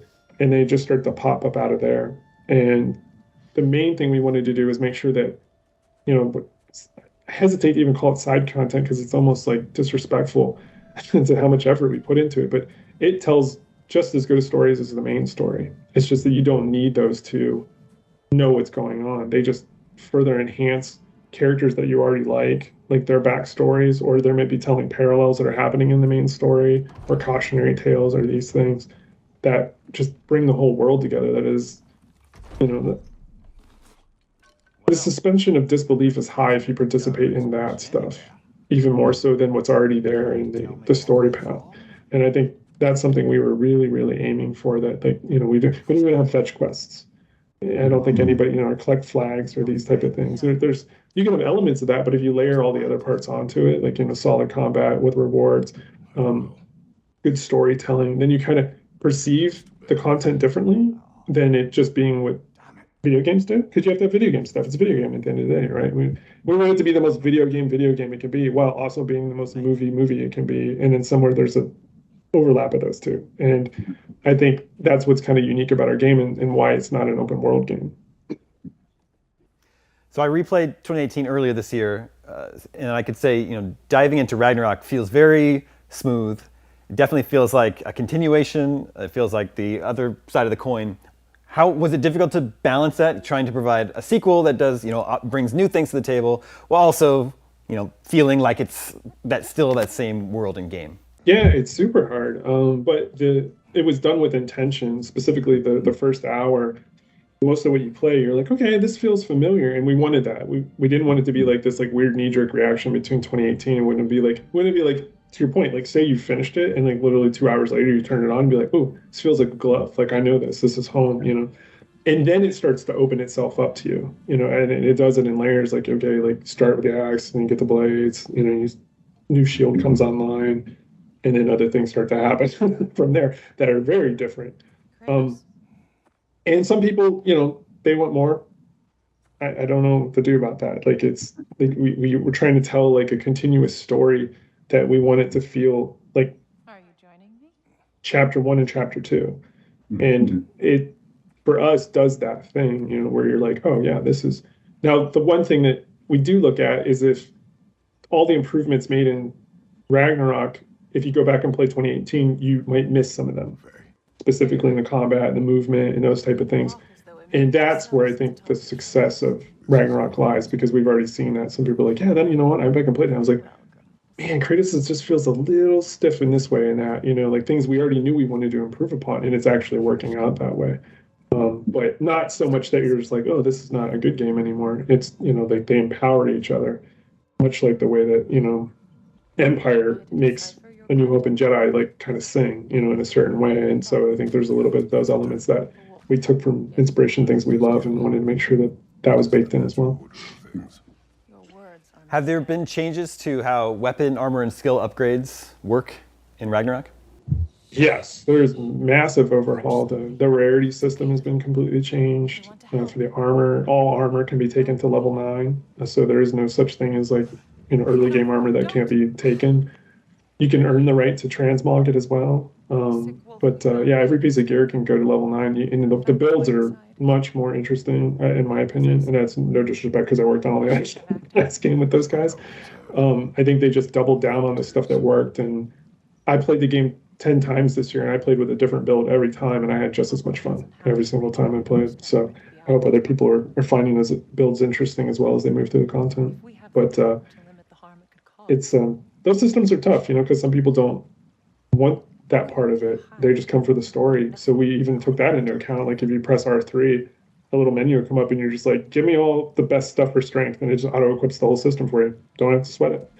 You can just do that. The skill tree's been updated as well, where you can, the more you use a skill, it unlocks a ability for you to put nodes in there to adjust them. So you can be like, oh, I really like this move, but now I want it to do more stun. Okay, you can make it do that now. But again, you have to work towards it. And what that did was make people more cognizant of maybe skills they weren't using. So we tried to like onboard people to the combat system as well, because these games are difficult. It's like people don't have a lot of time to learn the whole damn thing. So we try to find better ways to like bring them into the fun, if you will. Mm-hmm. So you've got a great voice cast. Were there any, sort of close calls with your casting, or did you know exactly who you wanted to go with for each role? Yeah, I mean, we did a lot of auditions for certain parts, and then other parts we reached out directly, and we were super successful. But there's no drama there or anything like that. But yeah, we were very, very blessed to get that cast. Like I said, Ryan Hurst as Thor was awesome, and Richard as Odin's great, and like there's some other ones I'd love to talk about, but I don't want people to know about them yet. Well, Mihir is great. He talks a lot in this game, not in a bad way. He's really funny and insightful. How do you know? Like, is there a number how many stories he has, or how many voice lines for like those sort of incidental open world exploration parts? That's an awesome question, because I should probably know that, and I haven't gone and looked at how many we actually shipped with. I know how many were like I've reviewed or looked at some point in time, but I don't know how many actually made the cut. So now, I'm gonna have to take a little mental note here and go do a check, because somebody's gonna ask, or I'll get back to you. There's a bunch though. I know that for sure. Alistair Duncan, who plays Mihir, he's great. He's fun to have on set too. He just keeps everything light and keeps people smiling. And he's the one guy that doesn't have to be in a suit. He just has the helmet on when we shoot the scenes, and he can kind of float around. So sometimes he forgets like it's even time to shoot. And they used to have a basketball with like a face painted on it that they would use as the prop, like on a rope that was him that Chris Judge would hold onto. But our mocap stage, they actually made him a Mimir's head this time. It was great, so he would know like when he was going to be in there, because they had the Mimir head. But yeah, Alistair's fantastic. Do you have a favorite story that you've heard so far? I don't know about favorite yet, but he's just like really one of the most likable characters. Yeah, he's fantastic. On the PS5, the DualSense controller, were you able to do anything really cool with the haptics? Yeah, I mean, we went through everything in the game that we could with those. Like all the cinematics are done like to like the nth degree. The in-game stuff, the weapon things are feel really crunchy and good for what they can pull off. The one place I will say that's like the adaptive triggers, we didn't do as much with those due to the game being very like twitchy, like in combat, and those kind of like little bits of slight delays on some of the triggers didn't feel great for the moment to moment. However, in some of the more canned sequences, we did add those in to give it a little bit more weight and power to it. So we were a little bit more judicious with the adaptive triggers for our game. But the haptics, I mean, we went all in on. And then there's a whole nother path specifically for the DualShock on the PS4. So we basically did that whole job twice to make sure both experiences were rock solid. So looking at your credits, it looks like you've worked on just about every God of War game, going all the way back to the first one. What does this series mean to you, and what's your take on how it's changed over the years? Yeah, I mean, this series is everything. This is where made first great game, God of War 1 with Dave and Corey and Charlie Wen and Derek Daniels and Richard Fogey, and I could go on and on. I mean, that team, I could almost list that whole team off because it was only like 40 people. But that was a really special moment. And kind of made me like buy into the fact that like if you really hone what you do and you work with really great people, you can make amazing things together. And I'll never forget the day that the final master copy was made. Shannon Studd still brought the whole team because we could fit into one room. It was so weird that I can't even imagine that these days, but a very small like conference room. And she had that disc in her hand and she goes, "This is what it was for. This is what everything, all that hard work over the last 3 years is for. And people are going to play this, in a couple of weeks, and everything will change, right?" The action adventure games, because there wasn't a good action adventure game that came out of the West. All the good games came out of Japan, like DMC and Ninja Gaiden and all this. And this is going to change things. And she was right. It changed everything, and we just a launching pad after that. And yeah, I've worked on all of them in different capacities, and it's just been really special. To me, it's kind of like in sports these days. It's really hard to see like one player stay with the team from start to finish, but when they do, it's pretty special. You look at like Tim Duncan with the Spurs. You may never see something like that ever again. And like Kobe with the Lakers, and we have a few people that are like that, like Jason McDonald. Our design director, he's been with the studio since day one on God of War 1. He came in as a sound implementer straight out of USC. He was actually, the crazy story about this is he came into playtest because we ran out of playtesters for the day, so we called USC and they sent over some of their undergrads. And his feedback was so good, we were like, "Dude, do you want a job?" And then we got him. And he's been on every God of War, working his way up. He was like, he built Kratos on God of War 3, which is technically one of the best Kratoses ever. Design director on this game. And so there's a wall outside of my office with these huge, big, like, I don't know what they look like 4 foot by 4 foot plaques of the games.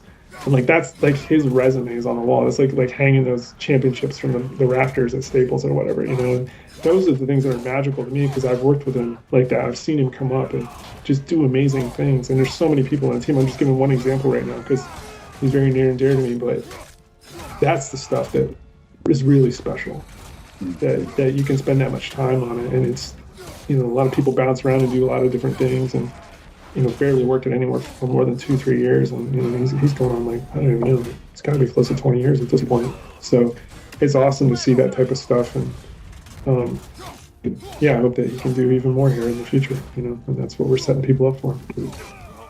Very cool. Do you see any of the DNA of the original trilogy in Ragnarok?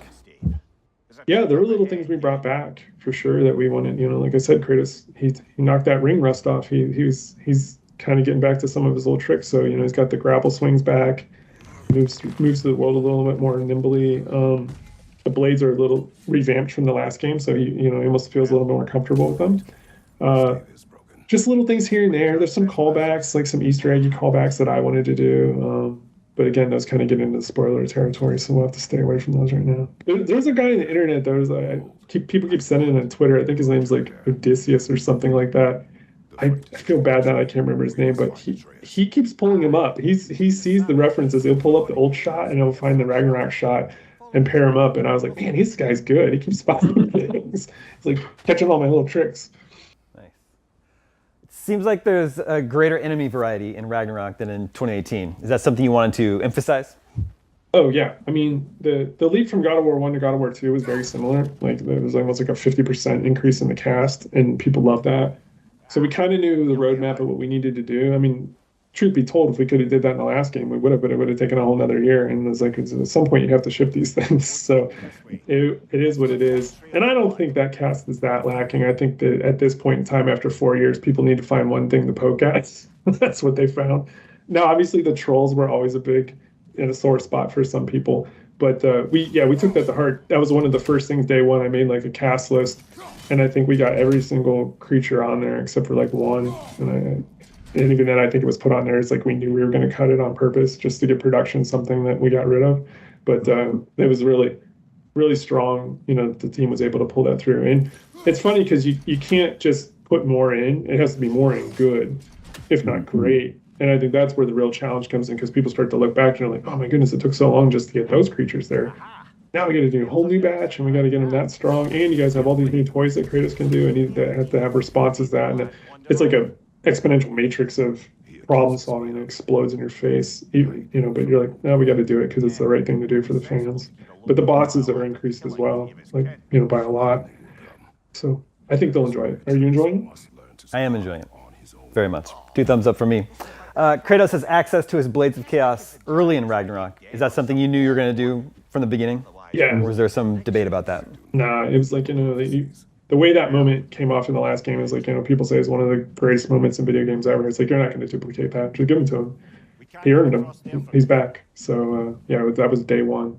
Plus, it allowed, like I said, for all the new mobility, like him, like being able to repel and grapple up quickly. And even that's one of my favorite things that I see is like people comment on is like they'll see Atreus do that, the little grapple thing too. And it's like, oh man, he's like Dad's doing it, and he already taught Atreus how to do it. That's awesome. And you see that father, because the whole last game, remember, Atreus rode on his back. All the climb moments and stuff like that, and in this game he doesn't do any of that. He does all the stuff on his own. So that was another thing that was like very expensive to redo all that stuff, and the kid has to have his own version. But it's, in terms of storytelling, it has to be done, because otherwise you'd be like, he's all grown up but he's still got a piggyback ride, like you'd be like, I don't buy it. So it's like those are the things that you incur.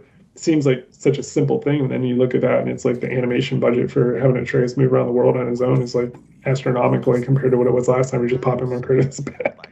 Yeah. How much fun is it coming up with the ludicrously violent ways to behead and dismember enemies with those finishers? Depends on your personality. Some people really enjoy that. Other people want no part of it.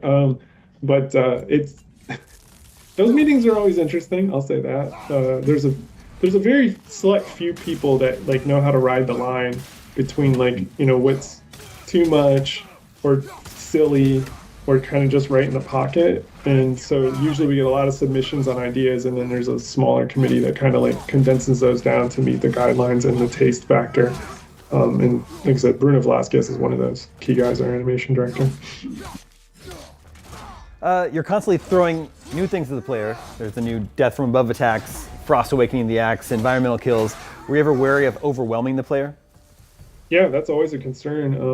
I think I spoke of it here or maybe in another interview, but there's this, real thing in video games for players called the cognitive load, and it's like how much can they think about. So if you're trying to be like spatially, where am I? Where are the monsters? What am I doing?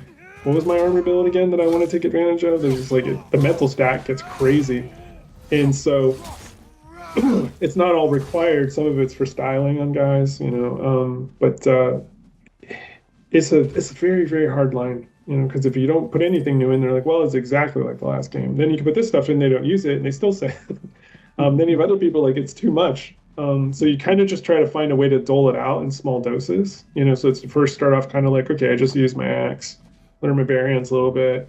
Okay, now I'm going to learn the blaze. Now we're going to put some environmental stuff in here. Now we're going to put an arena where you can move around, and you just start to acclimate them. It's almost like, like climbing Everest. It's like you don't just climb Everest. You go up to base camp and you hang out. Then you go up and you come back down to base camp and acclimate. Then you go up to base camp 2 and you hang out. And then, you know what I mean? You just do this until you get to the top of the mountain. So, and not everybody's going to make it to the top of the mountain. We're okay with that. God of War 2018 already had great combat. How'd you go about improving it without messing up what was already working? Yeah, that's another tricky proposition. We knew that Atreus was going to have to be a little bit more grown up to really, again, sell that idea that he's been training with Dad. So that was the first place. Like, is he going to be more aggressive? Can Kratos do things to allow him to do more things? Can Kratos play off of things he does? So that was like the first place we started. Then we started to take apart the combat system and look at it in a way that last game you kind of had basic attacks and then you had the runic attacks, and the runic attacks were on cooldown. So you kind of did all this stuff, and then you do a runic attack, but you had to wait for the cooldown, and there wasn't really anything in the middle. So we wanted to create some new moves, and that's where the triangle moves come in, where they're like, you can do whatever you want, but you got to spend a little bit of time on them to build them up. And then there's the stuff with the immolation abilities as well, where you can build up the meter, and then you can choose to play risk reward and ride it out where your blades or axe are stronger, or you can cash it in and then you get a big burst of elemental abilities on there, and then you still have the runics. So we just tried to create a larger gradient of options for the player and play types, because again, you don't have to do any of it, but if you gravitate one way or the other or all of them, then you can have a more expressive Kratos. And then we opened up the choice a lot more with Kratos, like where you can kind of outfit what he does and whatnot without giving too much away. Well, that's all the time we have for today. Eric, thank you so much for joining us. Congratulations on the launch of God of War Ragnarok. I'm loving the game. Got a 10 out of 10 from IGN and praise from other outlets as well. It just seems to be quite an achievement. Congratulations again. Thank you so much. It's been an honor, and it's very humbling to see the scores out there in the wild. Coming up next, Jada from Podcast Beyond will be showing us some God of War Ragnarok's combat on the game's hardest difficulty, Give Me God of War, and then we'll be back to chat with Ragnarok's lead combat designers about what went into making the combat even better. Thank you so much for joining us, everybody. Joining me today is Jada from Podcast Beyond, and we are playing God of War Ragnarok on Give Me God of War difficulty. Jada, as Kratos moves into this combat encounter, who are you fighting? What is the plan for the stream today? Are you going to kick their butts? Yes, and yes. I think that works for all of them. So this is the very first encounter. Just going to be fighting some very simple level 1 raiders. Playing on God of War difficulty. We're going to see some mini bosses. We're going to see some skill trees. We're going to see some cool things. Hopefully I pull off some amazing parries. Lots of good stuff coming today. Awesome. Yeah, both Jada and I, for my preview, I played on Give Me God of War difficulty. Jada played through the whole game on Give Me God of War difficulty, so is now going to be giving me a few tips to complete my run. But I love how the game feels this time around. They've made a lot of changes to combat.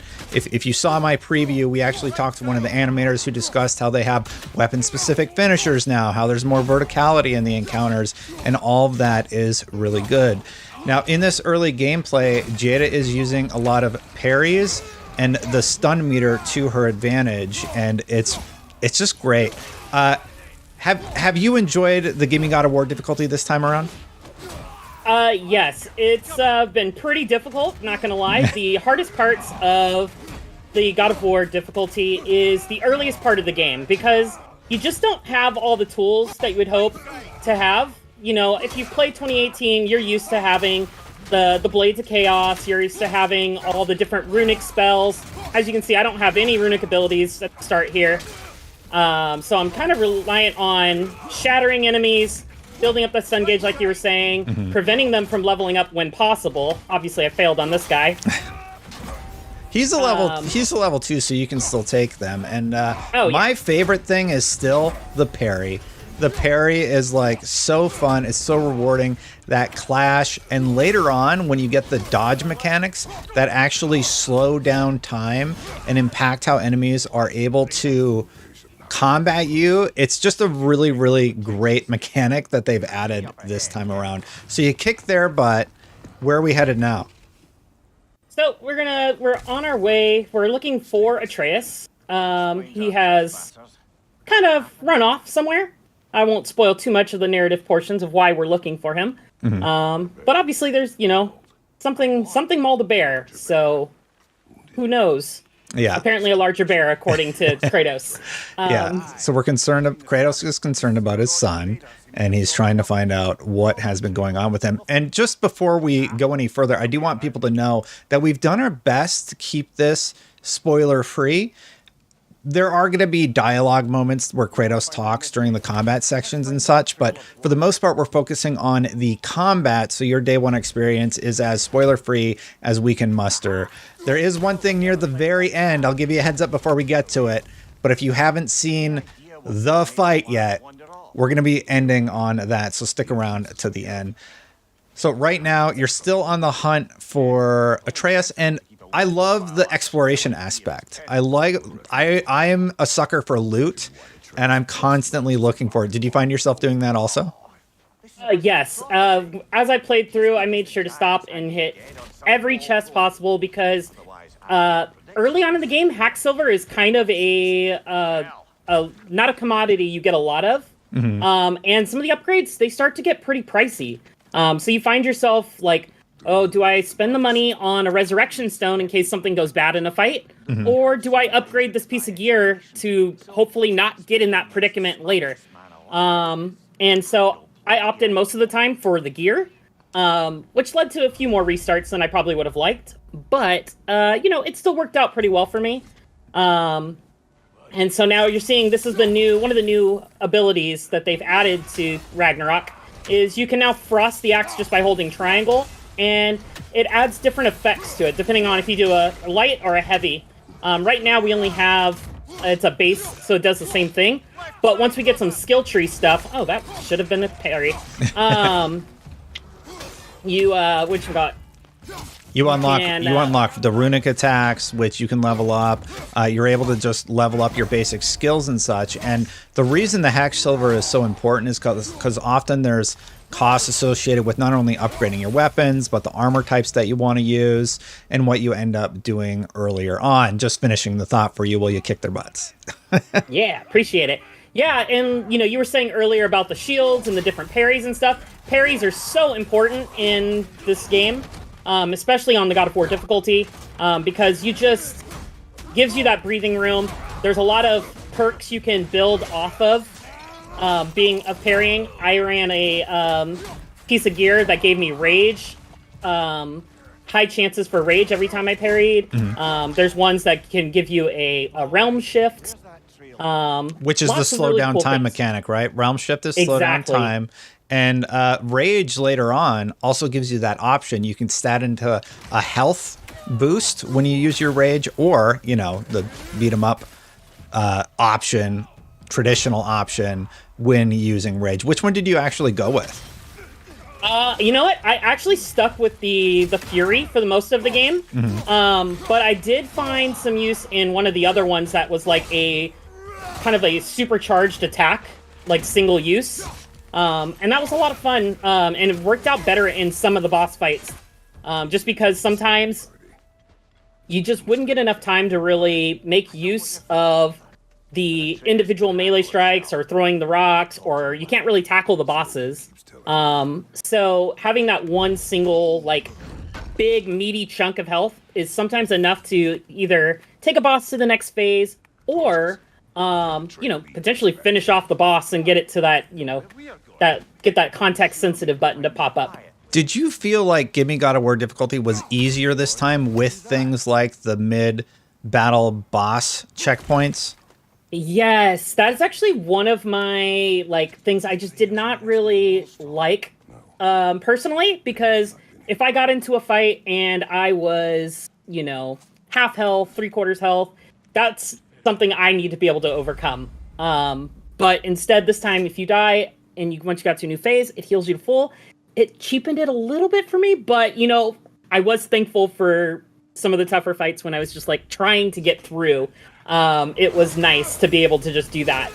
And just there, you ran off the ledge and you smashed into the ground. That's one of Kratos' new attacks where you're able to utilize a height advantage into an attack. So one of the things that has just been really phenomenal about playing through the game are little touches like that, where there is not a moment when Kratos can't do damage or is really left vulnerable. It seems like in most scenarios, maybe when you're going up vertically, you're left vulnerable for just a little bit. But otherwise, I love that everything is constantly in motion. Things are constantly propelling you forward and keeping you in the combat scenario. Now, I actually like those mid-boss checkpoints because I am not as good as you at the game, so I appreciate them. I love the challenge, and I love learning the patterns of the different enemies. I believe you're about to fight the first ranged enemy, the one you're throwing the axe at right now.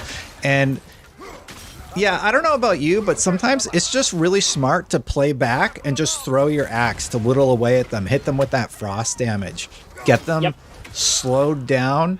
And one thing Mitchell points out in his combat tips, which you can check out probably right now on IGN, watch that video because there's a lot of great stuff in there. You just trip them up by throwing the axe at their legs, for example, which will just sort of mess up their pattern and also halts their leveling up mechanic. And yeah, all of those little things are hugely helpful. I'm really excited to get a little bit further in because I see you keep hitting those parries, and the shield I picked, I'm just like, hit him with that follow-up, Yep. Yeah, you're just about ready to jump to the next part. I think maybe one or two more little small fights, and then we're gonna jump forward and show you something really cool. One of the first kind of mini bosses. And I'm really excited for that one because that one it kind of tripped me up at the start, but once I figured out the patterns, it was like, oh, this is really easy. But it takes it's all about just having that time and being able to, like you said, observe and, kind of memorize and learn these patterns for people. Absolutely. Yeah, you're doing much better than I did. I think I got stuck in this room because I went right in, and if you go right in, everything spawns. Right? So you played that very, very well, where you just took on like 2 or 3 at a time. But when it's like 7 and one of them are a ranged enemy, throwing projectiles at you, it definitely gets hairy. So as you play more and more, you kind of learn about the scenarios, especially if you reset, and how to tackle them better. The game almost sort of teaches you like, hey, maybe play that a little bit slower if you're having trouble in that respect. I think you're about to find the bear, aren't you? Yeah. So did we want to fight the bear here, or should we jump forward a little bit? You can fight him, but before the end, let's jump forward. Yeah, sounds good. Yeah. Atreus, where are you?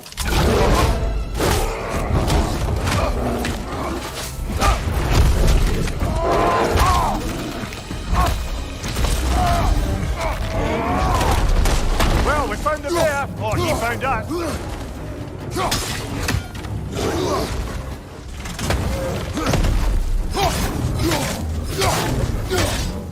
Oh, he seems angry.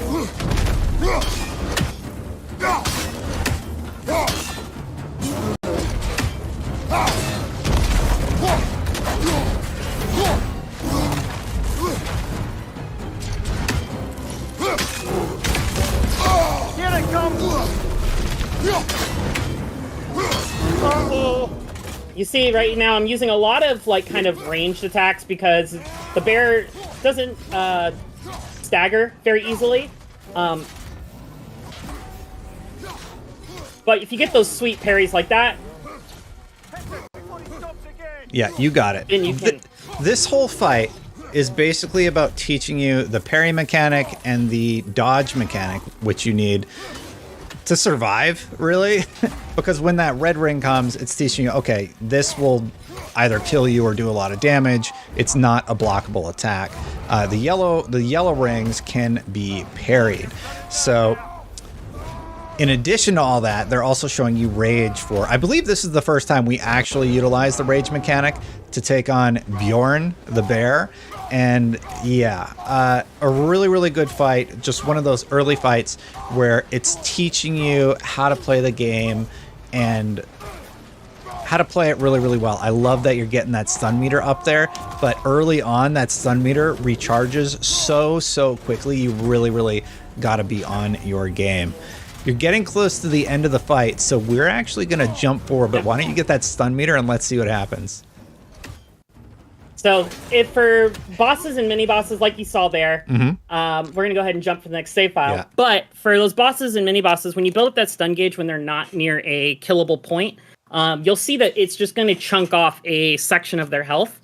And so it's really helpful to be able to do that, because sometimes the bosses just have so much HP, especially on Give Me God of War difficulty, when their HP gets just, they have so many bars, and sometimes they're 2 or 3 levels higher than your equipment can even get. Like I think my gear towards the end is like level 8 right now, and I still see some enemies that are 2-3 levels higher. So it's very important to focus around that that gear level. Absolutely. And let's see. What are we about to jump into here, Jada? So we're going to jump in here. So this is the Huntress. Great fight. So this is we found Atreus. I have no shield. My shield has been destroyed. So blocking and parrying is a lot tougher because it just kind of breaks your guard. The Huntress is weak to. I have no idea why my camera switched to that. But the Huntress is vulnerable to ice. She's very easy to frost. Yeah. So you want to kind of do that, and then, as you know, Atreus pointed out at the beginning of the clip, those antlers, they glow. So they set her down, give you some time to get some free attacks in. One of the things some people actually found a little bit too much were the constant tips from Atreus or whoever you happen to be running around with. I was in the opposite pool because there were so many times where their comments about how to tackle a fight ended up actually helping me solve for it. The one that I will give everybody is the "You're on fire. You probably already know that." I don't need to hear that line ever again. I am so tired. That is the Aloy, "I'll send this to my stash" line from this game. And so I would be very happy if they patch that getting reduced. Yeah. You think they could have done a few more voice lines in the studio about being a flame? You know? Yeah, the other thing I don't like is they took away my parry for this encounter because your shield is broken by an event that happens. And that bothered me so much because I love the parry mechanic in the game so much. And when it was gone, it really forced me to learn how to actually use the other mechanics, which was intentional. But I definitely miss it. So they're actually talking about runic attacks. Why don't you dive into the leveling up system, or not the leveling up system, the menus, and show off what these do. Yeah, so the first runic attack you get is Winter's Bite. It is a light runic attack, so this is holding L1 and then pressing R1. This is great for just kind of gap closer, as well as sending enemies skyward. So it's really helpful if you get a group of enemies. You can knock them off a cliff. Get some free kills, easy kills. You don't lose loot when you knock people off of cliffs. So some games you're worried about that. If they are going to drop loot, it would drop forward. And there's also a mechanic when you visit your favorite blacksmiths that will also retrieve any loot that you happen to miss, which is great. Yeah, they have a big old crate, and you can just pop it open and get any of the loot that you missed. And that has definitely gotten me a few extra pieces of hack silver. Yes. The hilts end up being important. So you just went in, you equipped a different hilt. Does that come into play later on, or is it sort of, Yeah, there's a lot of different hilts. I actually have a build that I use where every time that you execute somebody with like the R3 command, I have on my axe, it gives me a blessing of cooldown, on my the pommels on my Blades of Chaos give me a cooldown on, or give me a gift of strength, and then I think on my shield, I had one that also gave me rage or whatnot. Nice. And so it's just like a nice kind of like min-max kind of build. It didn't have the best stats, but it did have some really cool stuff. Oh, we can jump in the skill tree as well. So as you're seeing, I haven't really bought anything yet. Don't really have a whole lot of experience, but this is the new imbue of the Leviathan Axe. They have this new cool skill labor to where you're rewarded the more you use specific moves. And then once you've used them enough times, you unlock the labor, then you do bronze, silver, and then gold. You'll be able to imbue these skills with different effects. Things like increased stun meter gain, increased element, damage reduction, or to keep you from reduces the damage you take when you're fighting if you get interrupted. They've really there's a lot of cool stuff. Sorry to interrupt you. I just want to appreciate how much time they took and consideration into how you can build your character. The fact that you're talking about different builds for Kratos is awesome, because in the last game, it's kind of like, well, you have your weapons and they couldn't do much more. Another thing, if you could go mouse over the second tree, third one down on your blades, you can actually disable skills. So you've unlocked that skill right there. You can disable that. And the reason I like that is because sometimes the animation or a certain flourish that would happen that you would hit accidentally when you're, in an intense combat situation could cost you the game, basically. So if you have a combo that you really like, but one piece of it is messing you up, I love that you can hit that button and just turn it off. Do you have any last things that you want to cover off on besides don't sleep on Atreus? Yes, do not sleep on Atreus. There's a lot of really cool skills. Him being able to draw aggression has saved me countless times where he just kind of runs up and uppercuts somebody with his bow, and gives me some breathing room. Sometimes he'll just go and charge at like the ranged enemies, and occupy them. So this is going to make me use the runic before we can move forward. So say, hey, you know how to use this. Here's how you use it. Is there something that you still wanted to show in this section? I'm trying to remember what happens. I think that's pretty much for this section. So what we can do now let's is use the jump. Yeah, let's jump forward and use the magic of editing to jump right to it. Okay, so where are we now? This is a totally different place. So we have traveled. This isn't a fine. Not now. There are enemies ahead. We have traveled to Svartalfheim, the realm of the dwarves. You may recognize this area from the trailer. I think Kratos actually, one of the teaser trailers, came right up here and with his blades, kind of did a little jump like that. So we're going to just kind of imitate that. We're going to do some blade combat here. Heck yeah. I recognize this area, and I hate these enemies. I hate them so much, because what'll happen is they will go away from you, and one will be hitting you with acid. Well, the others you're trying to do your regular combat with. So I found that kind of annoying, not in like a bad way, in a I need to figure out how to deal with this combat encounter. Now, I love the combat in this game. I think I've made that fairly clear. But when I talk about something that's frustrating, I mean in that I'm not good enough to take on this encounter yet. I have to figure out the combat puzzle of this arena that has been built. Were there any areas that you felt were cheap throughout because you've beaten the game, right? Did you ever feel it got cheap? There are a few areas that were tricky. I'm not going to lie. These enemies that you're talking about having issues with, these little guys right here, the little fast ones. Yep.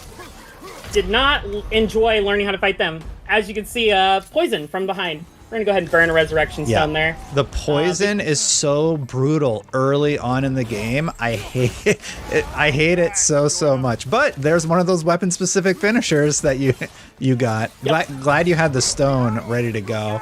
Oh, you use the blades to pull him in, right? I love that move. There's some really cool new stuff that they've done with Atreus' moveset and Kratos' moveset.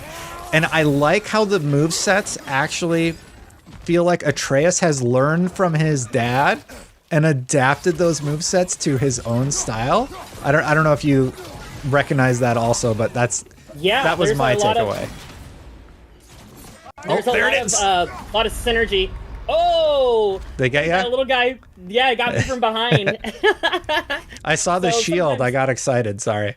Yeah, no, I was gearing up for a shield bash to knock him back, and then I was gonna hit the fire jar, and unfortunately, he one of his friends came up from behind. So we're gonna. You can use it as an opportunity to talk about the parry system and how this particular shield works, because this is the one that I really liked.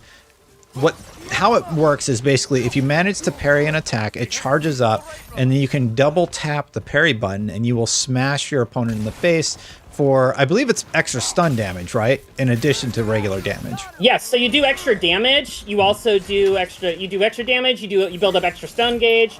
And then there's that poison again.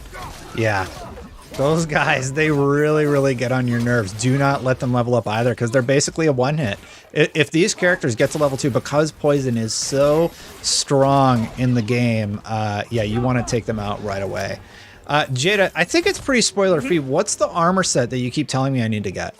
It's about the armor 7 hours in, right? Yeah, it's probably about 7 hours in. Yeah. It's in the next realm. It's called Lunda's armor. And basically, it kind of reworked how I played the entire game.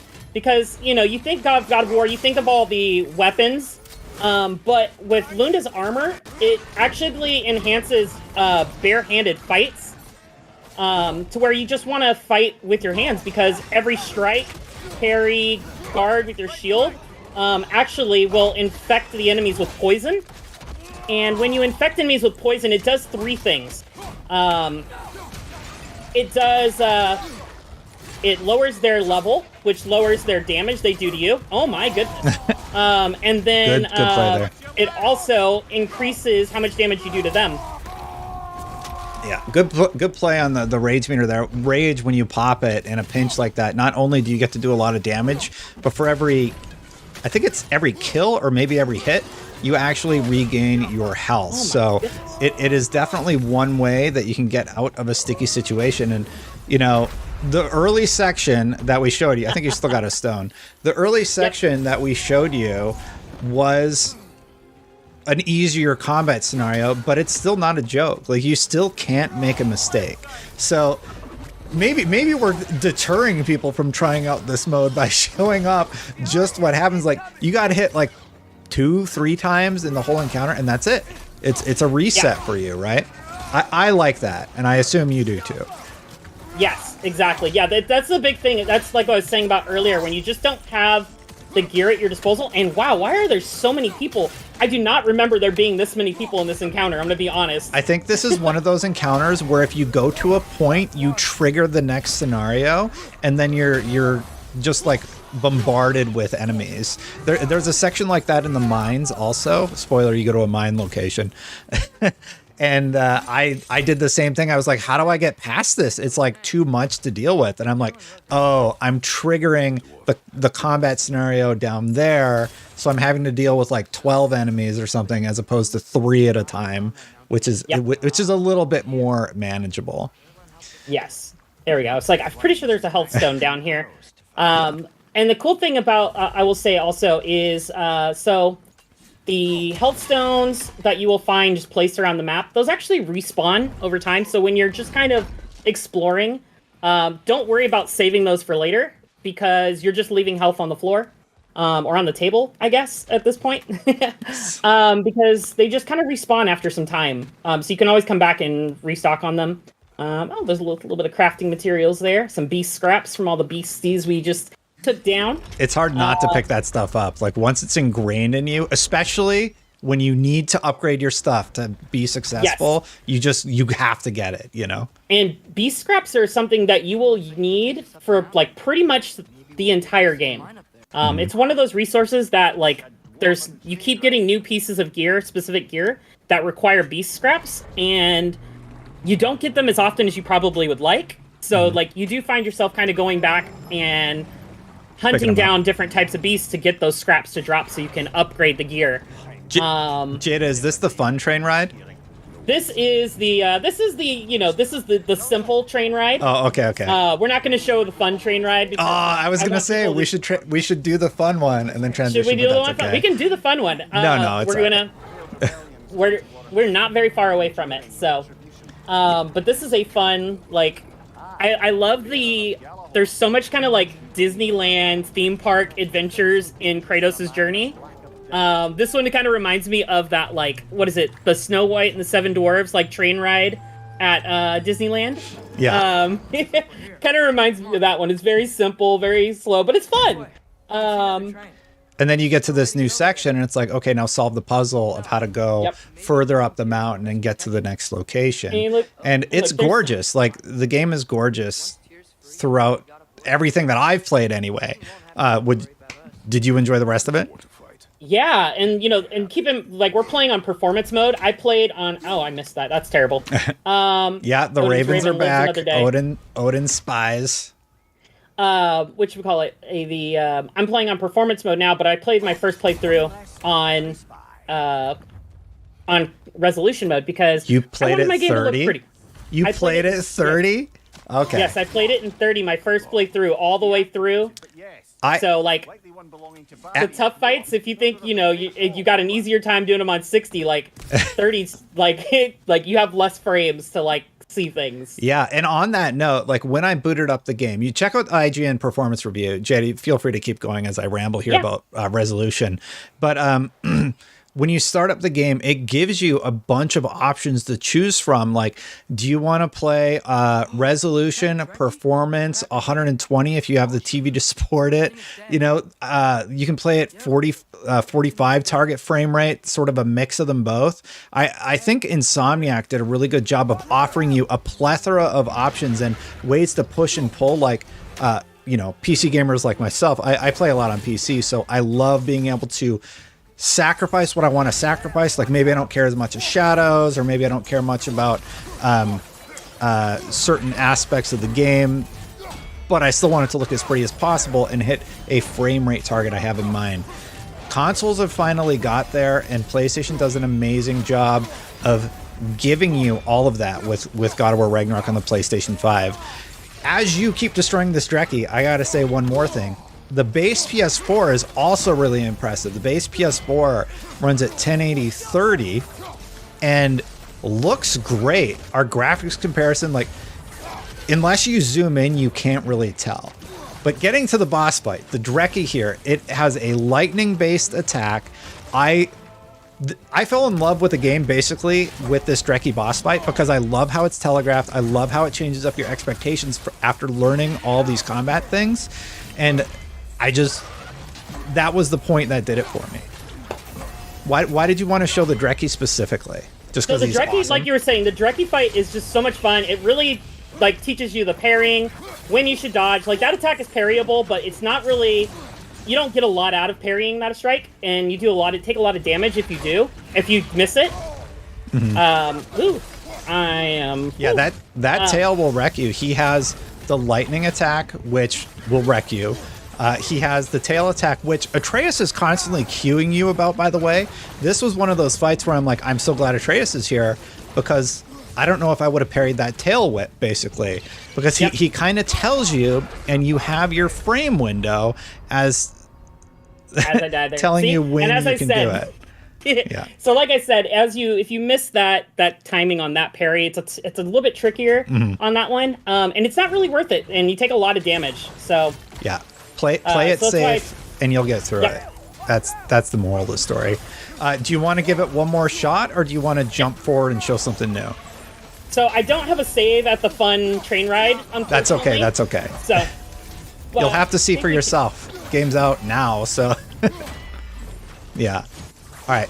Well, Jetty, you take down this Dreki, and then we'll move on to the next one. Sounds good. The front train ride is literally right after this, so if I get the win here, which I should, we'll be able to see it. I just like the climactic ending of the fun train ride, so I would love to share that with our audience, but yeah. It's nothing too spoilery, it's just, I just thought it was great. Yeah, the Dreki is so cool. One thing you guys may be seeing is that green arrow, the green circle status effect on that Atreus is building up with his arrows. Those are sonic arrows. Those are really helpful for keeping enemies knocked into the air. If you can manage to get knockups, it will keep them hovering in stasis. The Dreki, unfortunately, is a little too heavy for that. That helped me so many times, but on those smaller enemies, if you hit it in a group, and let's say you've upgraded it, they'll all hover there, and they take extra stun damage if you've put them in the wall. So that was definitely one of the enjoyable mechanics for Atreus, and that's why Jada and I are just like, do not sleep on Atreus. He was strong in the first game. He's even stronger in God of War Ragnarok, and I love how his combat works with Kratos to allow you to succeed in these fights. Yeah, you got him. You got your rage meter up all the way. Like, you can just pop that and finish him off if you want. Or just do it the old-fashioned way. Blades of Chaos are doing it for you. Got him. That's it. Boom.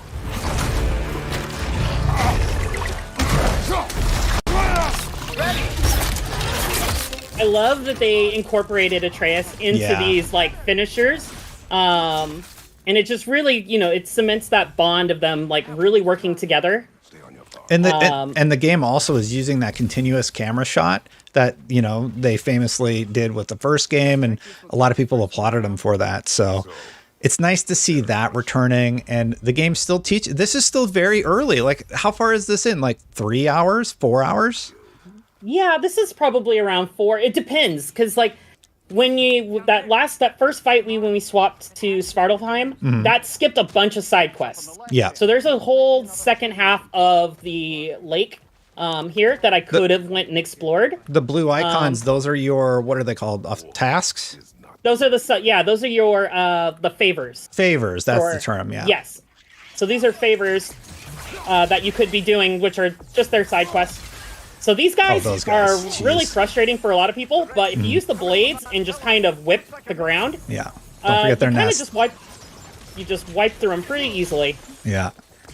So I think when we exit out of this segment and go on to the next save, let's let the train ride play out, and at the stinger, we'll move on to the next one. Sounds good. Yeah, so you've solved the puzzle of that area. You can come back here. There's other stuff, actually, that you can't collect right now. And the game consistently does that, right? Where it has you go back to an area and like, oh, I know that's a collectible up there. I have to go get it. And I was obsessed about that. So just to tell you right now, there's stuff you're just going to have to wait for and go back for later. Also, Atreus is totally trolling you during this. I had it the first time, and then he makes you move it. Yep. I did it the opposite this time just to see if he was trolling. Yeah. Because I literally did it the right way last time. It's just having fun with you. And so like he's just there, just whatever. We're so close, just a little to the left. And then I'm like, I can clearly tell that the track is not lined up right now. I know. Yeah. This is so like just not parallel to the tracks when he has you turn it. Like, go to my left. Like, no, that's not right. I know that's not right, Atreus. Yeah. So this is one of the fun train rides, I call them, and the reason I think it's so fun is because it kind of subverts your expectations. And the game does that a few times really, really early on. And this is just one of the examples of it. You're looking for Tyr because we don't trust Odin, right? If you think about it, Thor could... Uh-oh.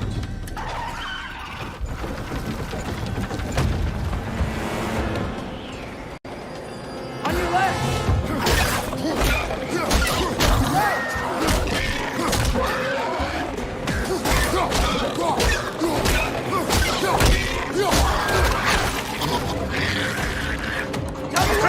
Look for a break and stop the train! There should be a leader of some sort! Damn it! The brake stuck! Keep trying, little brother!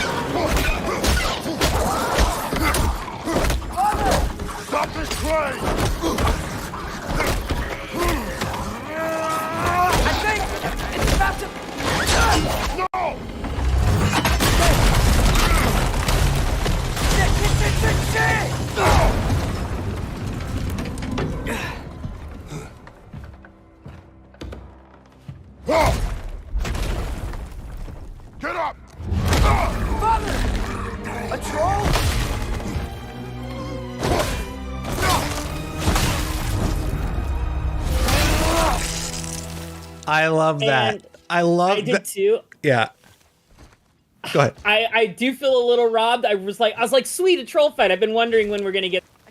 And then they give you one, and Kratos just does all the work for you. Yeah, Kratos is just like, no. This is the section, by the way, where I just got slaughtered. But anyway, we were going to jump forward anyway. So Jada's going to bring up another save right now, and we'll jump into that in just a few seconds. Okay, so we've jumped around again, and earlier we talked about the favors in the game. And Jada, what are we going to go do right now for the favors? Yeah, so we've actually jumped a little bit backwards from where we were earlier, but this is Svartalheim still, and we're going to kind of explore the lake, the Bay of, what is this called? The Bay of Bounty. And Mihir has been troubled by some mining rigs, thank you, Atreus. And we're avoiding spoilers on that one. There's a lot of context to that is delivered while you go to them, but we're just going to let you experience that in the game, obviously. Yep. So, but yeah, so we're going to go and, shut down some mining rigs and, help liberate. Liberate the mining rigs. Sorry to interrupt you, but these areas, they're not only little puzzles, there's also combat elements. It's not like you can just walk up and shut down these rigs. What they've done are they've introduced new enemy types. They've given you puzzles to solve in these areas. And sometimes they surprise you with some harder than you might expect enemies here. The whole favor system and just this area in general, it's the first time you really get to explore the map, start seeing what the side quests are going to be like. And like I said, you start seeing things that you clearly can tell are an ability you're going to get later and utilize to get more collectibles and such. Did you end up coming back here once the game was all done? Yeah, there's a few objectives that populate afterwards. So I made a couple trips back to Svartalheim. There's also some in-game later stuff, and you definitely probably don't want to take it on early on.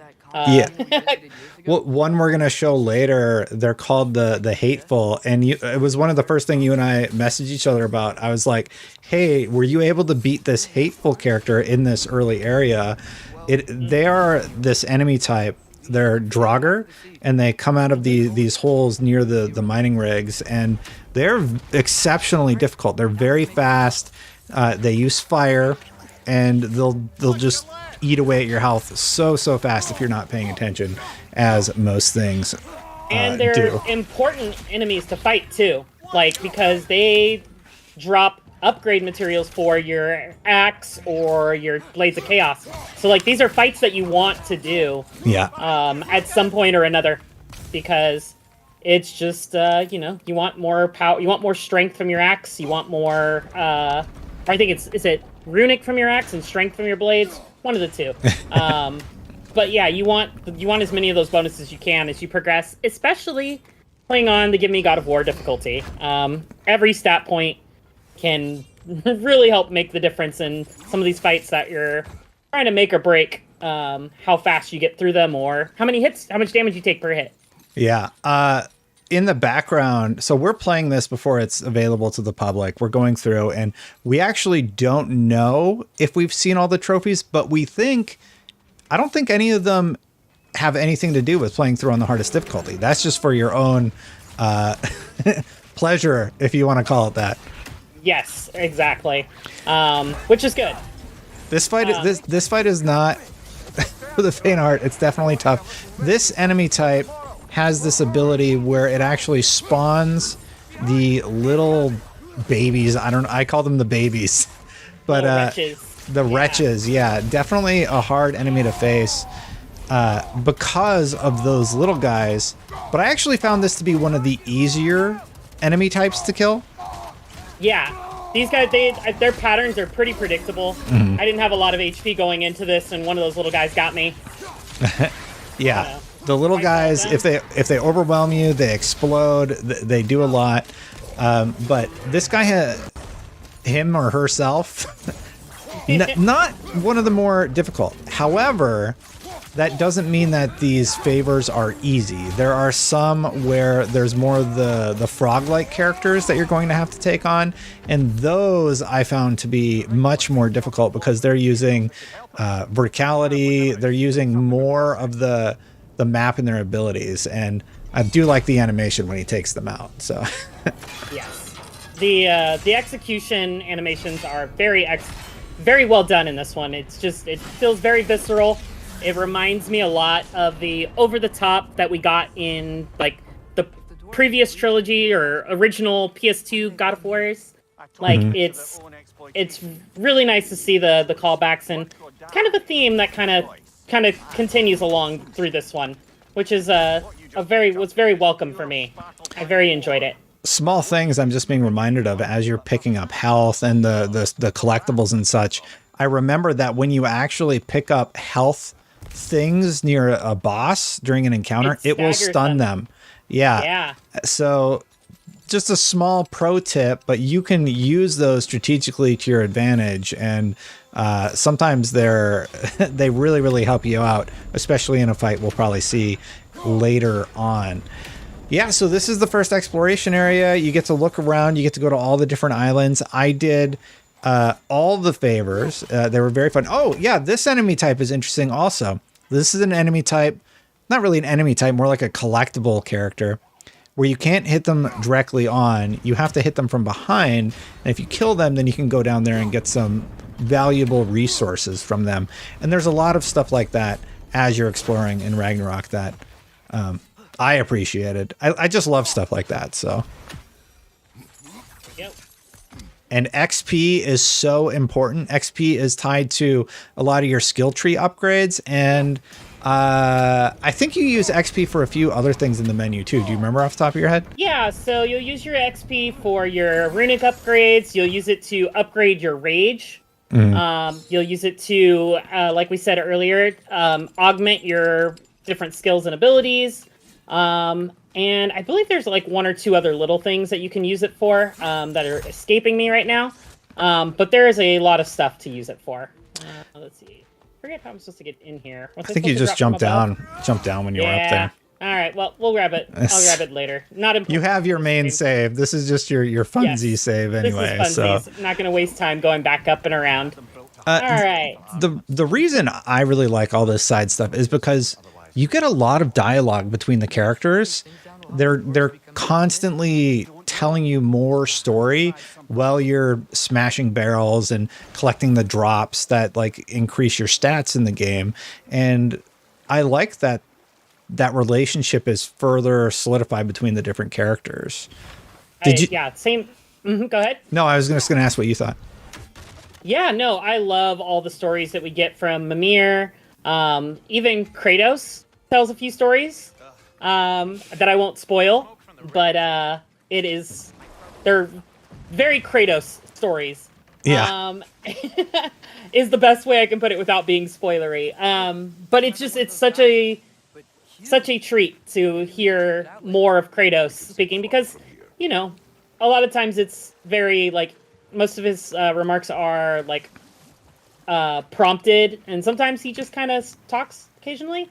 Yeah. Apparently, I am going in the wrong direction. He's very one note, right? And I think I think because of the relationship with his son, we actually get to see more of Kratos, and I like that they used his son as the vehicle for Kratos to, I don't know the right way to say it, but sort of flesh him out as a character. He opens up a little bit. He talks about his past experiences. He's trying to advise his son about the mistakes that he made in his life so that his son doesn't make the same mistakes, like talking about, you know, just fighting and how he's trying to avoid it. They're out in the woods at the beginning of the game, and he kind of gets forced back into combat, not by his own choice, you know?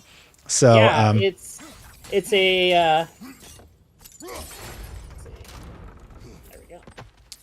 Yeah, no, 100% agree, because like, you know, Kratos has been this character that we all feel like we know, you know, pretty well, for those of us who've played or anybody who's played a lot of the God of War games, but like you get so many different layers from him because of his like interaction with other people.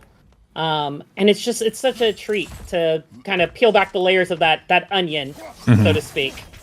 I smash all of the fake statue things just out of paranoia. I'm like, if there's a fight, I want to know it's coming, you know? Exactly. I want to get that first hit in. Yeah. I want to have that advantage because sometimes that one hit can make all the difference. I've died a few times where an enemy had 0 HP. Like they literally had no HP left. And I'm just like, oh, okay. Well, but I died, so it doesn't count. In addition, yeah, and one of the ways you can get that extra hit in are those barrels that you're breaking. If you wait and time it right, you can often hit those and they will just obliterate enemies if they happen to be anywhere near them. So that's definitely come in clutch for me a few times. Yeah, using the environment is very important for sometimes like it can help like it may not kill the enemies, but it may stagger them, it may knock them back and give you time to finish a combo or something else. You know, just any tool you can use, the better. Yeah, speaking of the Draugr, there they are. Yep. I really like the abilities that bring you into the fight or bring them to you. It's a good way to sort of separate the pack, and there's that juggle. It does seem like juggling is very powerful in this game. No matter how you choose to play, like you choose the stat into a I don't know what to call it. I'm playing a lot of Marvel Snap. Destroy build. Yeah, like you can build into your damage stats. Yeah, you can build into your strength. You can build into your runic for your runic attacks and stuff. I think most of my playthrough, I focused on strength because I just kind of wanted to get through the enemies as fast as possible. Yeah. And then my second priority was luck to get a bunch of things to proc that I needed to proc constantly, like the rage bursts on parries and stuff like that. Because we were talking earlier about the shield that I'm using, yes. Which is by far, I know between the two of us, our favorite shield. Yeah. Because just having that ability to, gain stats like rage off of it and do extra damage, get better stuns. Oh, that's right. You gotta set it just right, and then you jump over, and then this is what I was talking about though. They're not always straightforward. You have like a puzzle element, and I mean it's not overly challenging or anything, but it is sort of like an added layer to the onion of the entire God of War experience, right? So you have these puzzles, you have combat puzzles, and then you have like a cool encounter usually at the end of these favors. And I think you're about to go in, you're almost there, right? Yeah, yep, so here you go. At the top of the mining rig. Yeah, I am curious because you and I both use this shield because it just does so much stun, and it's really versatile in what it can do. I would love to hear from somebody that used the other shield to explain to the viewers who haven't played it yet. Basically, you have a larger shield where you can just block most things. I think you still need to avoid the unblockable attacks, but you absorb that energy and then you can just slam it into the ground. You've probably seen it in the trailers.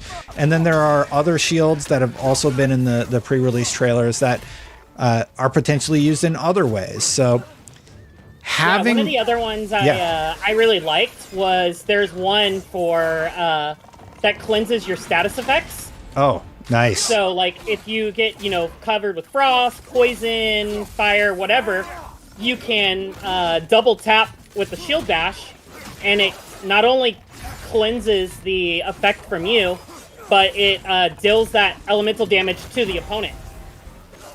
Good reflect. So, really helpful in some of the later fights. Yeah, for sure. Sorry, I was seeing your health, and then I saw you get that perfect parry, and I was like, all right. Yeah. Good stuff. And those are the moments that feel really good. Just being able to kind of clutch out those moments. It really makes you appreciate the combat in the game and just how, balanced it is. Even on how difficult the higher difficulty, it still never feels unfair. Yeah. It feels like if I miss a parry, I'm like, okay. If I die because I missed a parry, it's because I missed a parry. It's on you as the player. Yeah. Yes, it's not because I didn't have a fair chance. Yeah. And just, I want to give the biggest shout out to the sound design team on God of War Ragnarok and the effects team, because like those circles that come in, everything's telegraphed in a very perfect way where you feel like it's on you. You never feel like the game has betrayed you. Well, not what I've played so far. You never feel like you were misled or tricked or anything like that. It's just your skill. You have to get better to figure out how to solve the encounter puzzle, right? Yep. And yeah, in certain encounters, it's like certain moves are just more useful than others. Like I really like the Hyperion grapple or pull or whatever it's called, because that one like shoulder charges you into somebody and builds up a high amount of stun, and you can augment that with even more stun. So like you can just like shoulder charge somebody 3 or 4 times and build up their stun and then do the execute, which is a great way to, you know, remove one enemy from the combat. This is the this is the chest. You'll find at all the blacksmiths. Anytime you see Brock and Sindri, this chest will be here. If it's glowing blue, it means you missed something to pick up, and so you don't miss anything. We can actually swap shields and kind of show off one of the other ones. I would love to see it because I love the Dauntless shield so much that I just kind of stuck with it. But I am curious about this.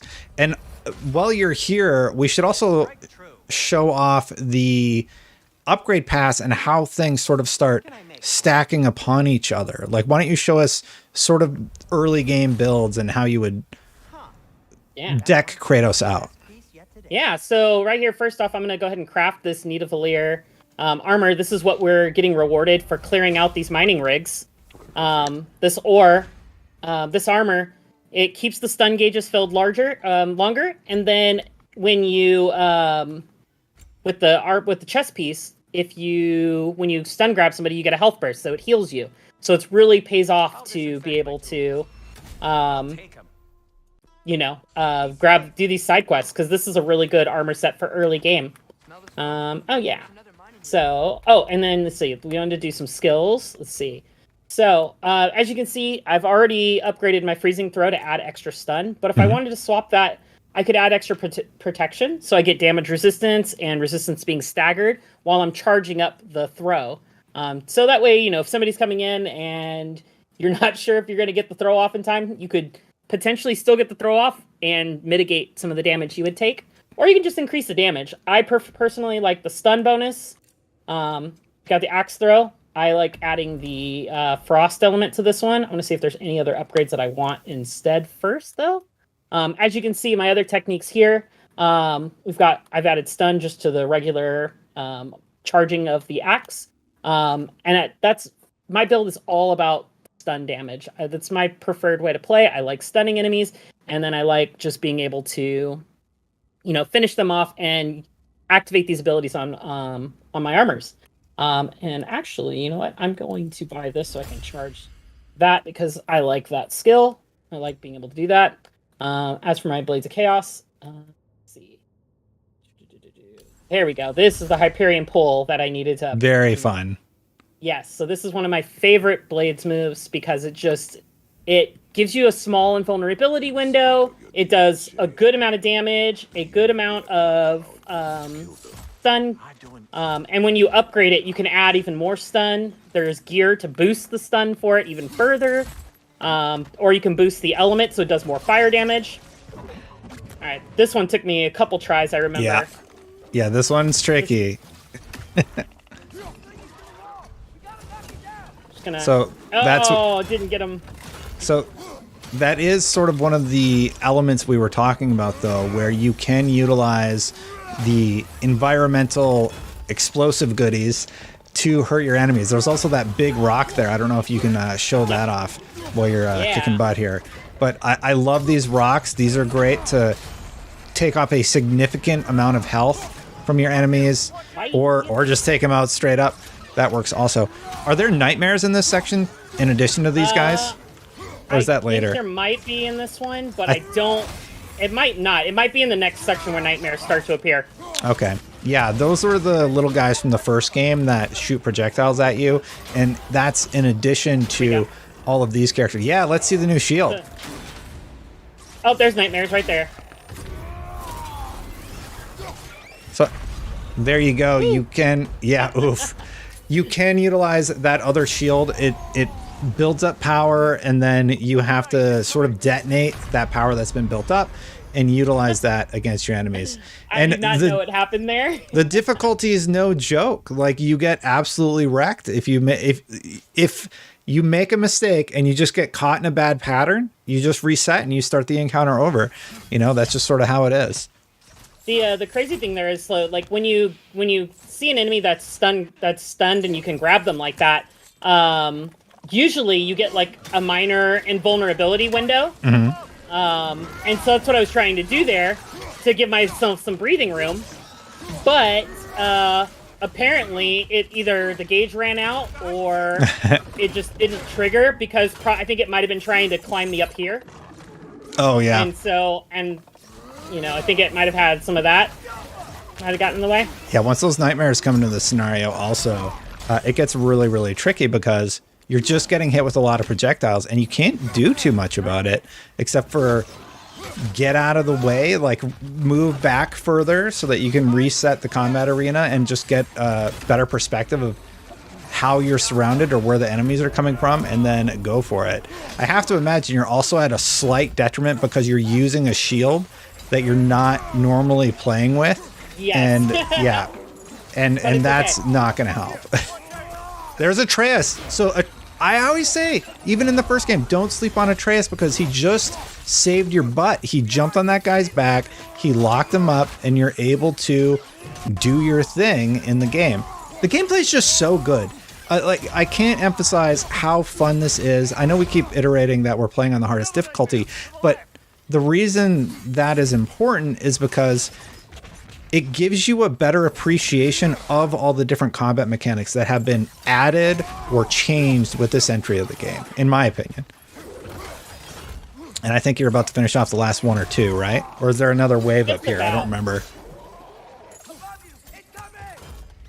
Yeah, this one was challenging for me too. I definitely had a few resets. It was not... It's not an easy fight. You're trying to lure him into the pot, huh? Yeah. Did you get him? I think I got him. Nice. I think so.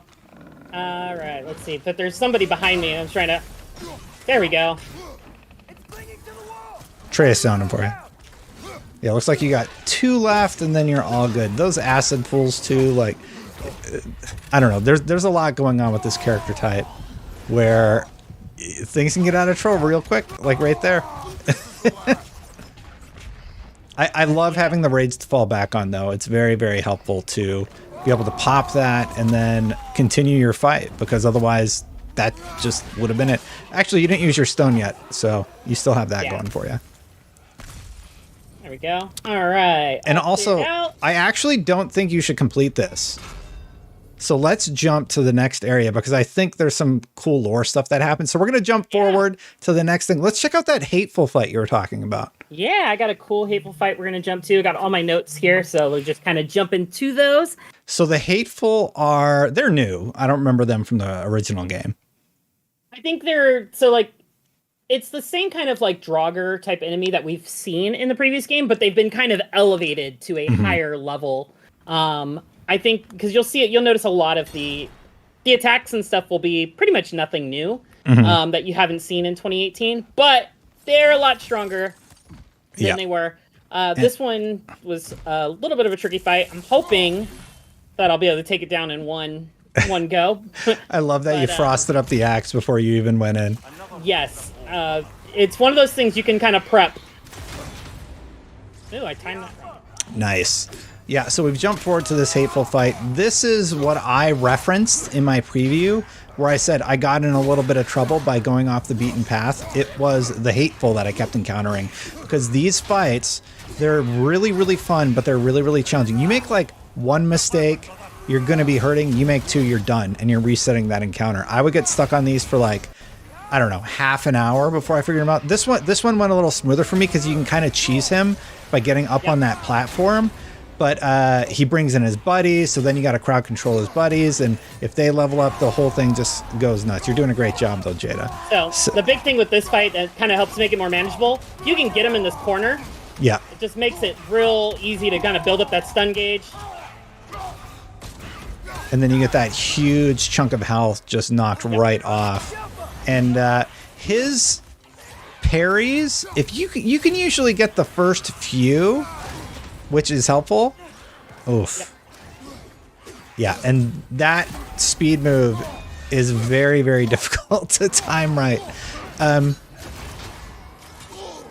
very excited. So after this, we're actually going to be, Damon, or our host, is going to be talking about combat with the combat leads. So I'm very interested to hear from them about a super nerdy thing, input latency. Good job spreading that boss, by the way, Jada. Yeah. Because I don't notice it as much in this game. I have noticed it in some other games on the PlayStation, and it's a nerdy thing that very few people notice, except for me, I think.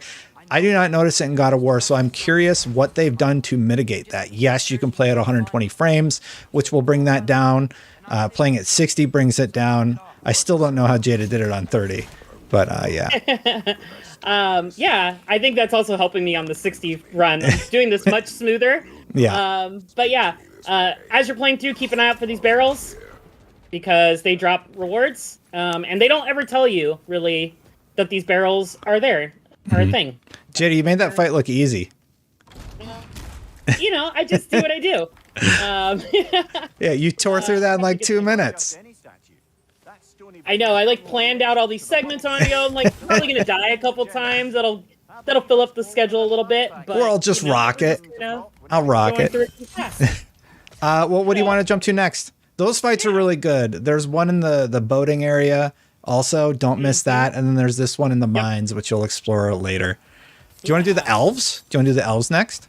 Yeah, we can jump to the elves. Let's do that. And while Jada's loading that up, I just want to call out that every area that we've jumped to has a unique color palette. I love how the visual design throughout the game is constantly changing. I never felt bored by going to a new place or just like, oh, I'm in the desert forever at any point in the intro of the game. It's all really visually beautiful or interesting in some way.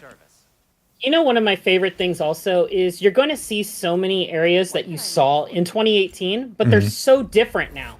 Like even Alfheim here, oops, I can just saw all. It's such a treat to be like, oh, I remember this area last time I came through here. But it's so different now. As you'll notice in this next area, most people will remember, like, this is when you came to Alfheim last time, you were just kind of boating around on the water until you got to the temple. We're in the temple right now. Yeah. And so... and it's different. It's different. This fight's great. And it's different because of what happened in the previous game. They tease as much in the original game saying, you made a mistake by picking the side that you picked. And I like that because you get to see the effects of that intervention in a fight that really wasn't one you wanted to be a part of, but you picked a side at the end of the day, right? And I think they really focus these fights around parrying. Maybe that's why I like this section so much.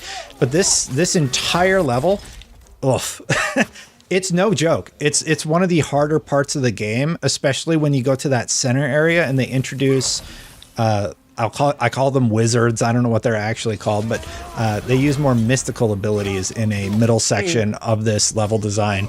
And it gets really challenging because you have to like detonate these bombs that are chasing you and watch out for bombs that hit the ground while you're attacking these sword-bearing characters. And that blue icon that keeps coming up, that says, hey, you can't do damage to this character because you need to use your double tap of the parry to smash their shield break, and then you can, continue the fight.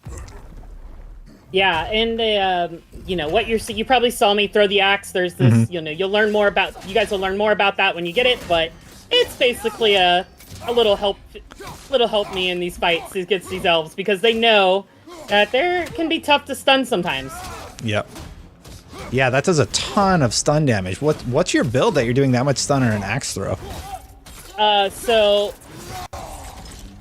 we can pull it open real quick. Let's see. So I think at this point I've pretty much upgraded a bunch of skills. So you see stun there, stun there. These ones are adding elemental. And then if we go into my armor, again we have that Nidavellir armor that we built last time.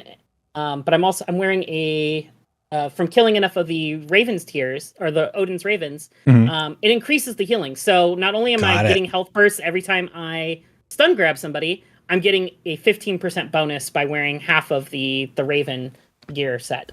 Got it. So. Yeah, and I think you're vastly approaching the area I was talking about where things start getting a little bit tricky. What other sections did we have on the list to show today, though? The fight. We have the fight. Yep. And anything else? I think besides this, that's probably our last big one. Okay. I think we're gonna jump to that after this. Yeah, we're actually fastly approaching time, so why don't you shred these characters? say night night to the night elves or whatever they're called. And then we're going to jump to the fight. Now, if you've seen the leaks for God of War Ragnarok, this is probably the most spoilery thing that we're going to do, but also it's been leaked everywhere for like 2 weeks. So do you want to jump to it, Jada? Yeah, let's go ahead and jump away to that. I just got to make sure we jump to the right one. And let's see, we're jumping into the cutscene, right? We're going to show it all? Show all the... We're going to come right back after the super spoilery part, but on the good part. So editing magic.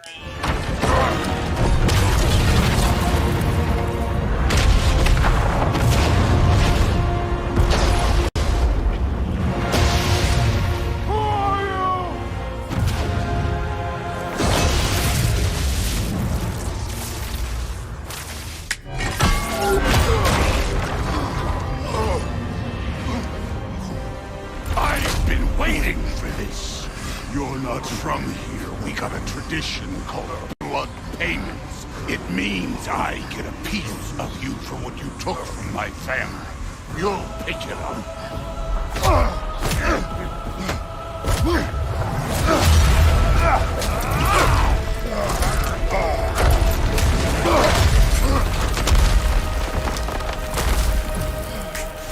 That was for Boulder. What an intro. I love everything about it. Yeah, so this is the Thor fight. I talked about this in my preview. Maybe you've seen the leaked footage, but yeah. On the hardest difficulty, no joke. Very, very fun, though. I enjoy this. I like how he fights. Ooh, I dropped my guard there. He is very difficult, so it might not go swimmingly on the first try, but we just have to get to each of those boss checkpoints, which I like, Jada doesn't like, and we can advance it a little bit. So, Jada, what was your reaction the first time playing through this? Where's my openings? Yeah. Figuring out like if you miss those parries, like where do I find these openings to deal some damage to this guy? Because right now I don't have my axe. So this first part at least. Yeah. So it's all about you got to get your parries right. You got to get that stun meter up. He has a slap you can parry. Some moves are telegraphed, some are not actually in this encounter. And there you go. You actually got one of the animations. Does that transition you to the second phase or no? Yep. This is going to phase 2. Nice. Well done. So he's calling his axe, and then you get to actually see the second phase of the battle. I like that his axe takes time to get to him. Yeah. You know?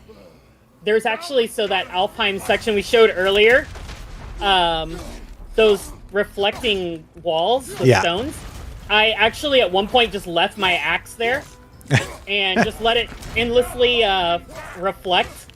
And it didn't come back until I got to a shop and was upgrading something. That's funny. So Thor grabbed Jade at one point, and she actually hit the L1 timing on that. That's not easy to do. I think I've only done it like twice, so props for doing that in this type of environment.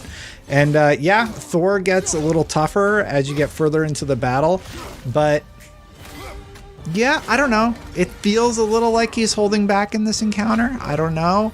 But yeah, so we're in phase 2 now, and we get to see how it continues from here. So this is kind of like your first like real like boss fight of using the environment, which is really helpful in this section. Yeah, we saw the stones earlier on. See if we can lure him over here. Oh yeah, I used all of these. No, you got him. Yeah, he dashed in. I didn't think he was gonna dash in. I think it's free. I think if you get it, like, he will aggro on you, and then you kind of get the damage. No, I've actually missed a few times. There's been a couple times where I've done this fight, and he like dashes away, like right as I did it. Yeah. And I'm just like, oh. He is a lot like Baldur in some of his mechanics, but definitely his own. He's his own thing, right? He's got Mjolnir. He's got these cool burly slaps that he does. I really, really like this fight so much. Oh. So, I love the use of Mjolnir and that, because it's just like you've got to use it at least once in a game with Thor, like the back hit, it's matching like crazy. Oh, and yeah. All right, well, we'll just reset really quick. Wait. Yep. I say when we're done. That is so good. It's such a great psych out. Like we were talking earlier about subverting expectations. Yeah. And like that is one of the big ones. Yeah, I love that. I love that they pulled the "you failed" thing perfectly. Oh man, I almost feel like we shouldn't have shown that, but I forgot that part was there until it just happened. I'm like, yeah. No. I mean, it's been out there for like That's true. 2 weeks now because somebody leaked it. Thanks a lot.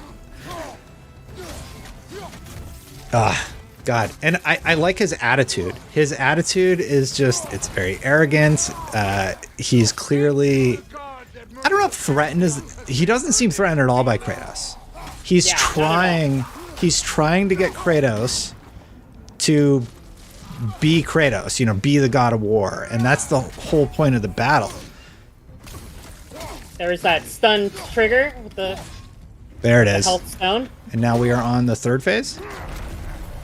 Yeah, we're going on to the second to last phase, I believe. I think this is the end. I don't know. I'll know in about a second. It's the last arena. But I think there's 2 parts to this arena. Got it. This happens, by the way, the first 2 hours of the game? This fight is very early. Yeah. Yep. And I loved reading the comments. The commenters are all wrong. They all thought things happened in this fight that do not happen. And I like that. I think we will cut it before the ending, just so you can see what happens for yourself. Yeah. But yeah.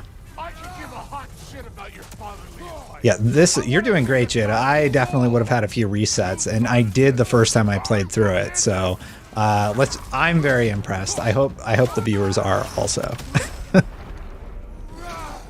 Just it's a lot of like I said, this is now like, yes, it's still early, so it's a little tough, but the fact that I kind of know what to expect because I've encountered tougher things later on. Oh yeah. Like I know the timing. Yeah, so you go back and you're like, I think I feel pretty confident. Oh, those L1 hits! I can't believe you're hitting them. What was I gonna say? Yeah, I think one of the things that I'll put on the questions, because spoiler warnings, we're actually recording this before the interviews happen. I want to ask them, the Thor design. Was there any sort of worry about the Avengers Thor? And because Thor's been really popular in recent years, and they just went with their own look, their own characterization of Thor from Norse mythology, and I really like what they did with him. Like, probably one of my favorite enemies in the game thus far. Oh, better pop it, Jada. I wonder if that's intentional. The damage? Yeah, the damage, because the whole point is he wants you to do this, right? He wants to see the God of War. Oh, it's so scary every time he jumps in at you. And there was that stun, and there's the significant chunk of health. And I think you are set up for a W.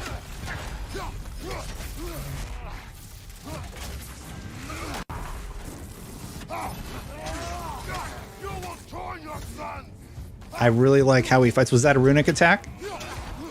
Nope, just a charged triangle. Nice. Ooh. Ooh. That could be bad. There we go. Nice. All right, so this is the final part. So yeah, I will cut it before spoilers. Anyway, yeah, Jada, that was awesome. You only had one reset. Yeah, and it was the first one, so like I had a continuous health bar all the way through, which is what I wanted to do because like dying in the middle checkpoints, it refills your health, and it takes a little air out of the sails. It's like, yeah, I did this on God of War, but doing it with one continuous health bar makes me feel good about my gameplay. So awesome. I hope everybody else out there enjoys it too. Awesome. Well, mad props. You're part of Beyond. When does Beyond air? We air Tuesdays now. Episode usually goes live between 2 and 3 p.m. on YouTube, IGN.com, and we also have it on Stitcher and everywhere else you find your podcasts. Great. Well, that was a super long look at combat on the hardest difficulty, and now we're going to talk to both of the lead combat designers. Take it away back in the studio. If you're just joining us, this is our Day 0 live stream of God of War Ragnarok, and we are joined now by lead combat designers Mihir and Denny from Sony Santa Monica. How are you guys doing today? Doing good. Excited to be here. Yeah, doing great. Well, it's great to have you. To start out, why don't you tell us a little bit about what went into improving the combat of God of War Ragnarok when God of War 2018 already had great combat? Yeah, so right after God of War 2018 on the development team, we were asking ourselves the same question. We're like, what are we going to do? Right? Great, we made this game. We're really happy with it, very proud of it. But like, oh boy, what are we signing up for now? And I think there's two areas that we really focused on from the very beginning. A lot more happened, but the two things from the very beginning, the first one is just expanding player expression, right? Which is a term that gets thrown around a lot. And I think for us, we really take that to heart, in meaning we want to expand player choice and kind of have more in the game that you can engage with, right? We're not planning on just like throwing out the combat and like doing something new. It's like, no, let's build upon what we have. Let's kind of showcase the things in combat a little bit more that maybe, you, as a player, you only would engage in like 10% of the system. Let's try to increase that number. Let's try to pull you into more things, put a little of yourself into that combat as you play. And I mean, we built upon that, and without going into spoiler territory, we're excited to see how players, experiment with all they have. And then Denny, you can probably answer the second one. Yeah, also just to tie into that, right? Like the other end of player expression is just giving you the room to express yourself from the other side, which is the enemies that are attacking you, right? So this time around, we put a lot of emphasis on just making sure that there was enough variety in all the activities that you're doing, right? Whether it be the amount of enemy types that you're fighting, the amount of like different bosses, mini bosses that you're fighting, and also down to like even just the encounter types, right? The arenas that you're fighting in. So a big push this time around was we wanted to make sure that there's a lot of basically like every time you enter a combat space, right, you should ideally feel like there's something new about it. There's something that you need to figure out. Something that is just fresh. So like we added a lot more verticality into the spaces, right? There's spaces where you can grapple with your chain blades, jump in, and then like smash an enemy in the face downward, which wasn't something that you could do on God of War 2018. And then also just to build on that's just another tool in our arsenal, right? We also have arenas that are similar to God of War 2018, where it's a bit more like a classic like flat space arena where you're fighting more just like basic types of enemies. We might have arenas that are much more claustrophobic, where you might be fighting like a larger enemy. We might have like huge open arenas where you're fighting swarms of enemies. It all goes toward just making sure that at every step of the way, you're always feeling like there's something new, there's something surprising. And all of these different challenges that we throw at you, it's all about really like, how do we really encourage the player to make full use of their arsenal? Like Mihir was saying, there's a lot of player expression that we try to build on, but really from the encounter side, like the encounter design, we're really trying to push that by making sure that there's always a place to shine for every part of your combat, right? You might have an encounter where enemies are swarming and you want to use your chain blades to be like smashing them all at the same time, or there might be another encounter where you're fighting like a fiery enemy, and then you might want to use your frost to frost them up to get the advantage. It's really like we want to make sure that from all aspects, we're trying our best to just keep the player, on their toes, always experiencing something new, and always just enjoying themselves, discovering new things about both themselves as players and also just the game in general. It's pretty. I've played a lot of Ragnarok already, just FYI, and it's pretty common for you to just be surrounded by enemies on all sides. One of the cues you have to give feedback to the player is Mimir. Mimir will, say "behind your brother" or whatever. When you were designing the combat, did you find that was almost necessary for the player? Because I feel like the camera's maybe a little bit closer to your character than in some other action games. Was that like necessary to provide that feedback for the player?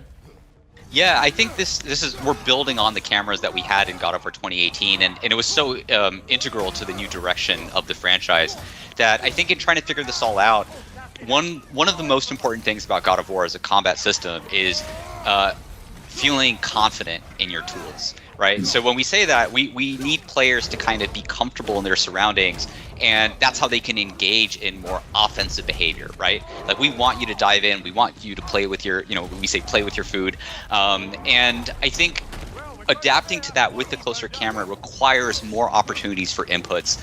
So as you said, Mimir saying things, we have the UI indicators on screen to let you know, but there's a lot of work that actually goes into the enemy AI as well to kind of position in a way that is kind of predictable. Like, there's something that happens in players that they don't know what's going on, but kind of they have a mental map in their head of what might be happening. And part of the fun of God of War combat is once when you're confident in your mental map, and it's like, I got these tools, this is how I want to execute my plan, I'm going to go for it, and hopefully do something that's exciting and, worthy of Kratos as the God of War.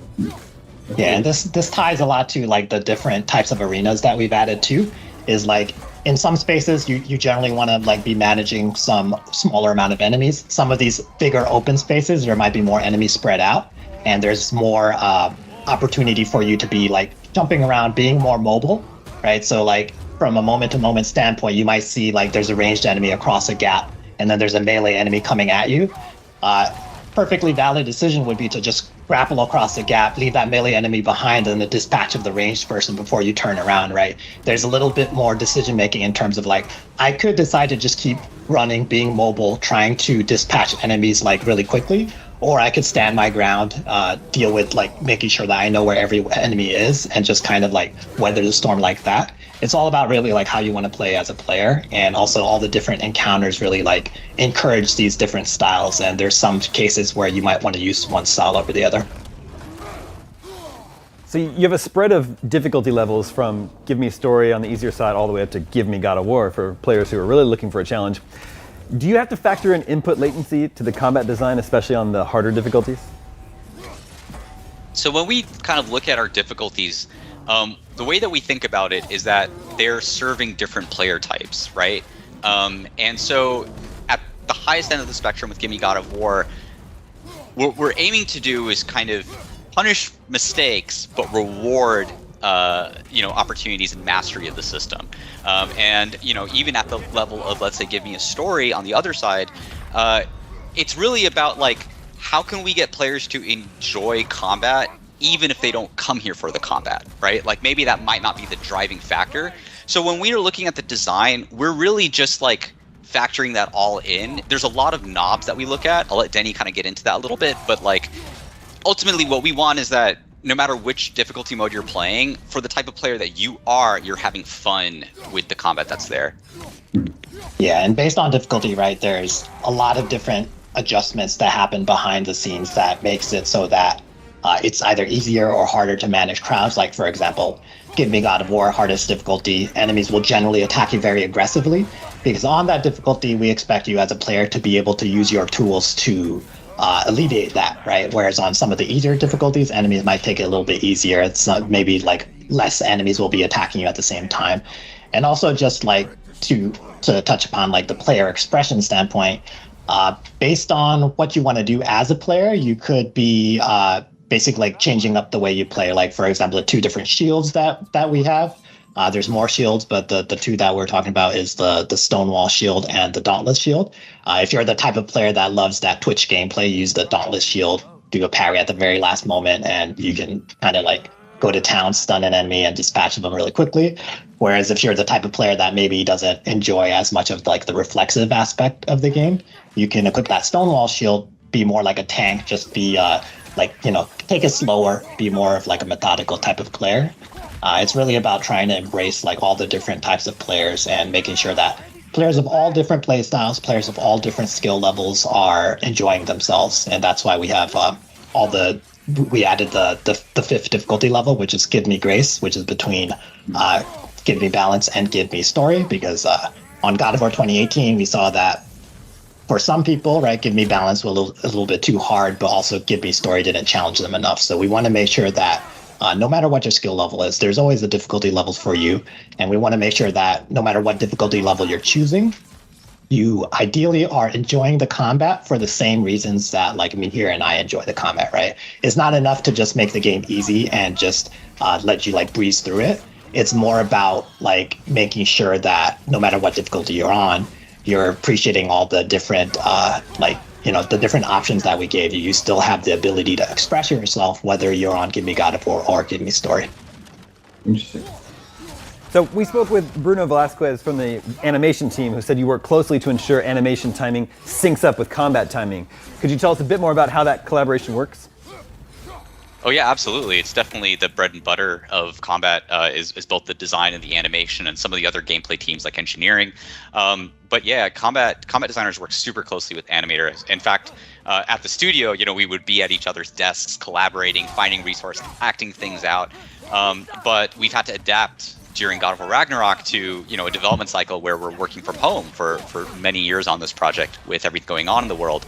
And so trying to retain that relationship, I think, is at the core, right? Having designers get on a call with an animator, look at something in game, adjust something back and forth. The feel of God of War combat really, lies on this partnership of these teams. Definitely was a new challenge we had to adapt to in a remote environment, and I think we're happy with where it ended up. Yeah, and I think one really important thing from a design side is just that the design can be driven from anywhere, right? So when we're working with animation, right, oftentimes we'll have, as combat designers, we're frame nerds. We would be like, oh, we want this attack to be like 25 telegraphs before it hit, 25 frames of telegraph before it hits you or whatever. But also sometimes we'll just see like animators will animate something and we'll be like, that just looks amazing. We're going to find a way to make that work in the combat. And sometimes that's the way it goes, right? And this can happen from any department. We might see some amazing VFX, some audio or whatever. And we try to incorporate all those aspects and make it work from a combat standpoint, right? And there's a lot of, minutia that goes into like the frame timings and everything about the combat. But really, I think it's all about just all the different departments coming together as a whole to really nail this experience, both from a visual standpoint, audio standpoint, gameplay tuning standpoint. What, if any, inspiration did you take from the older God of War games pre-2018 or even other video games out there? Yeah, I think we want to respect the history and legacy of the franchise. I mean, we're fans of the games we make, right? And even amongst ourselves, we're constantly having that discussion. So one of the things in this game that was a different change from God of War 2018 is that you almost from the beginning, you have the Blades of Chaos. And just bringing that back as a central part of Kratos' character from close to the beginning of the game was something that we were like, we can use this to kind of celebrate some of the franchise. And so we've done a whole new pass on what we call the stun grabs or the R3 animations that you can do in the game, and you'll see some of like classic Kratos, Blades animations come back out again. We kept them short and punchy and kind of, exciting in the heat of combat. But I think like it's both a celebration of the character as well as taking the character of Kratos through this whole journey and setting up, like where is he now, right? And one thing we always like to talk about is, Kratos is a Spartan general. I mean, apart from just strength, he's also kind of a tactical genius, right? Like he's been in so many fights throughout his life, he's been in so many different scenarios, that I think we try to embrace that in this game in a way that was really exciting to do for fans of the franchise leading up to now, newcomers alike. Hopefully, people play this game, they're like, I want to know more about this character. Maybe I didn't know about this character, but something's interesting. He's got a style, he's got this legacy, and we definitely really try to respect that. Denny, anything from the older games that you brought to the table? So mostly a lot of what Mihir said, right? We definitely, since we wanted to build upon the foundation of God of War 2018, right? On God of War 2018, we spent a lot of time just figuring out what the game was, right? Because it was a huge reinvention. We had to figure out the new closer camera. We had to figure out a lot of things that were charting like very new ground. Whereas this game, we have this foundation already available. And really, it was about like, how do we take this to the next level, and how do we really build upon the strengths, patch the weaknesses, and really deliver basically what would be just like the next evolution of basically this new style of God of War, right? And I think really it was really fun to work on, because as designers, right, it gives us a lot of freedom to just really try a lot of different things and just see what resonates. And I think as a result, there's just a lot of like little adjustments that have been made to combat, to basically every part of the game that hopefully will make it feel like even more of a complete experience than God of War 2018. Like 2018, there's a lot of fun, finishing kill animations. Do you each have a personal favorite? Oh man, I've seen so many of them. Like I said earlier, I actually really like the new Blades finishers that we have in this game. On God of War 2018, we weren't able to kind of show players a lot of these finishers with the Blades, and I think this time kind of revisiting some of them, especially some like we have an internal name for it, but I don't know what the actual like name we would say. But basically, anytime he gets to pull the chains out, grab an enemy, throw them to the air, slam them down. Some of these classic callbacks, but with a twist. I think anytime we're able to do that, it's just like, I don't know, when people on the development team are giddy seeing something, that's kind of like a good sign. Like when someone in the studio is like, oh my god, I saw that looked awesome, you're like, okay, like this is probably gonna land pretty well. Yeah, I gotta echo that same sentiment. Is just the new weapon-based kills, right? Like when Kratos takes out the blades and then you press R3 and he like wraps the blades around and like decapitates them all. I think all that stuff where we didn't really do as much of that on the last game is just, I think it's really fresh to see. It's just really satisfying. I agree with that. Very satisfying. Mihir, Denny, thank you so much for joining us. That is all the God of War Ragnarok we have time for today. I want to thank our friends from Sony Santa Monica for stopping by to chat, and thank you all for watching. For more on all things God of War, stick with us right here at IGN.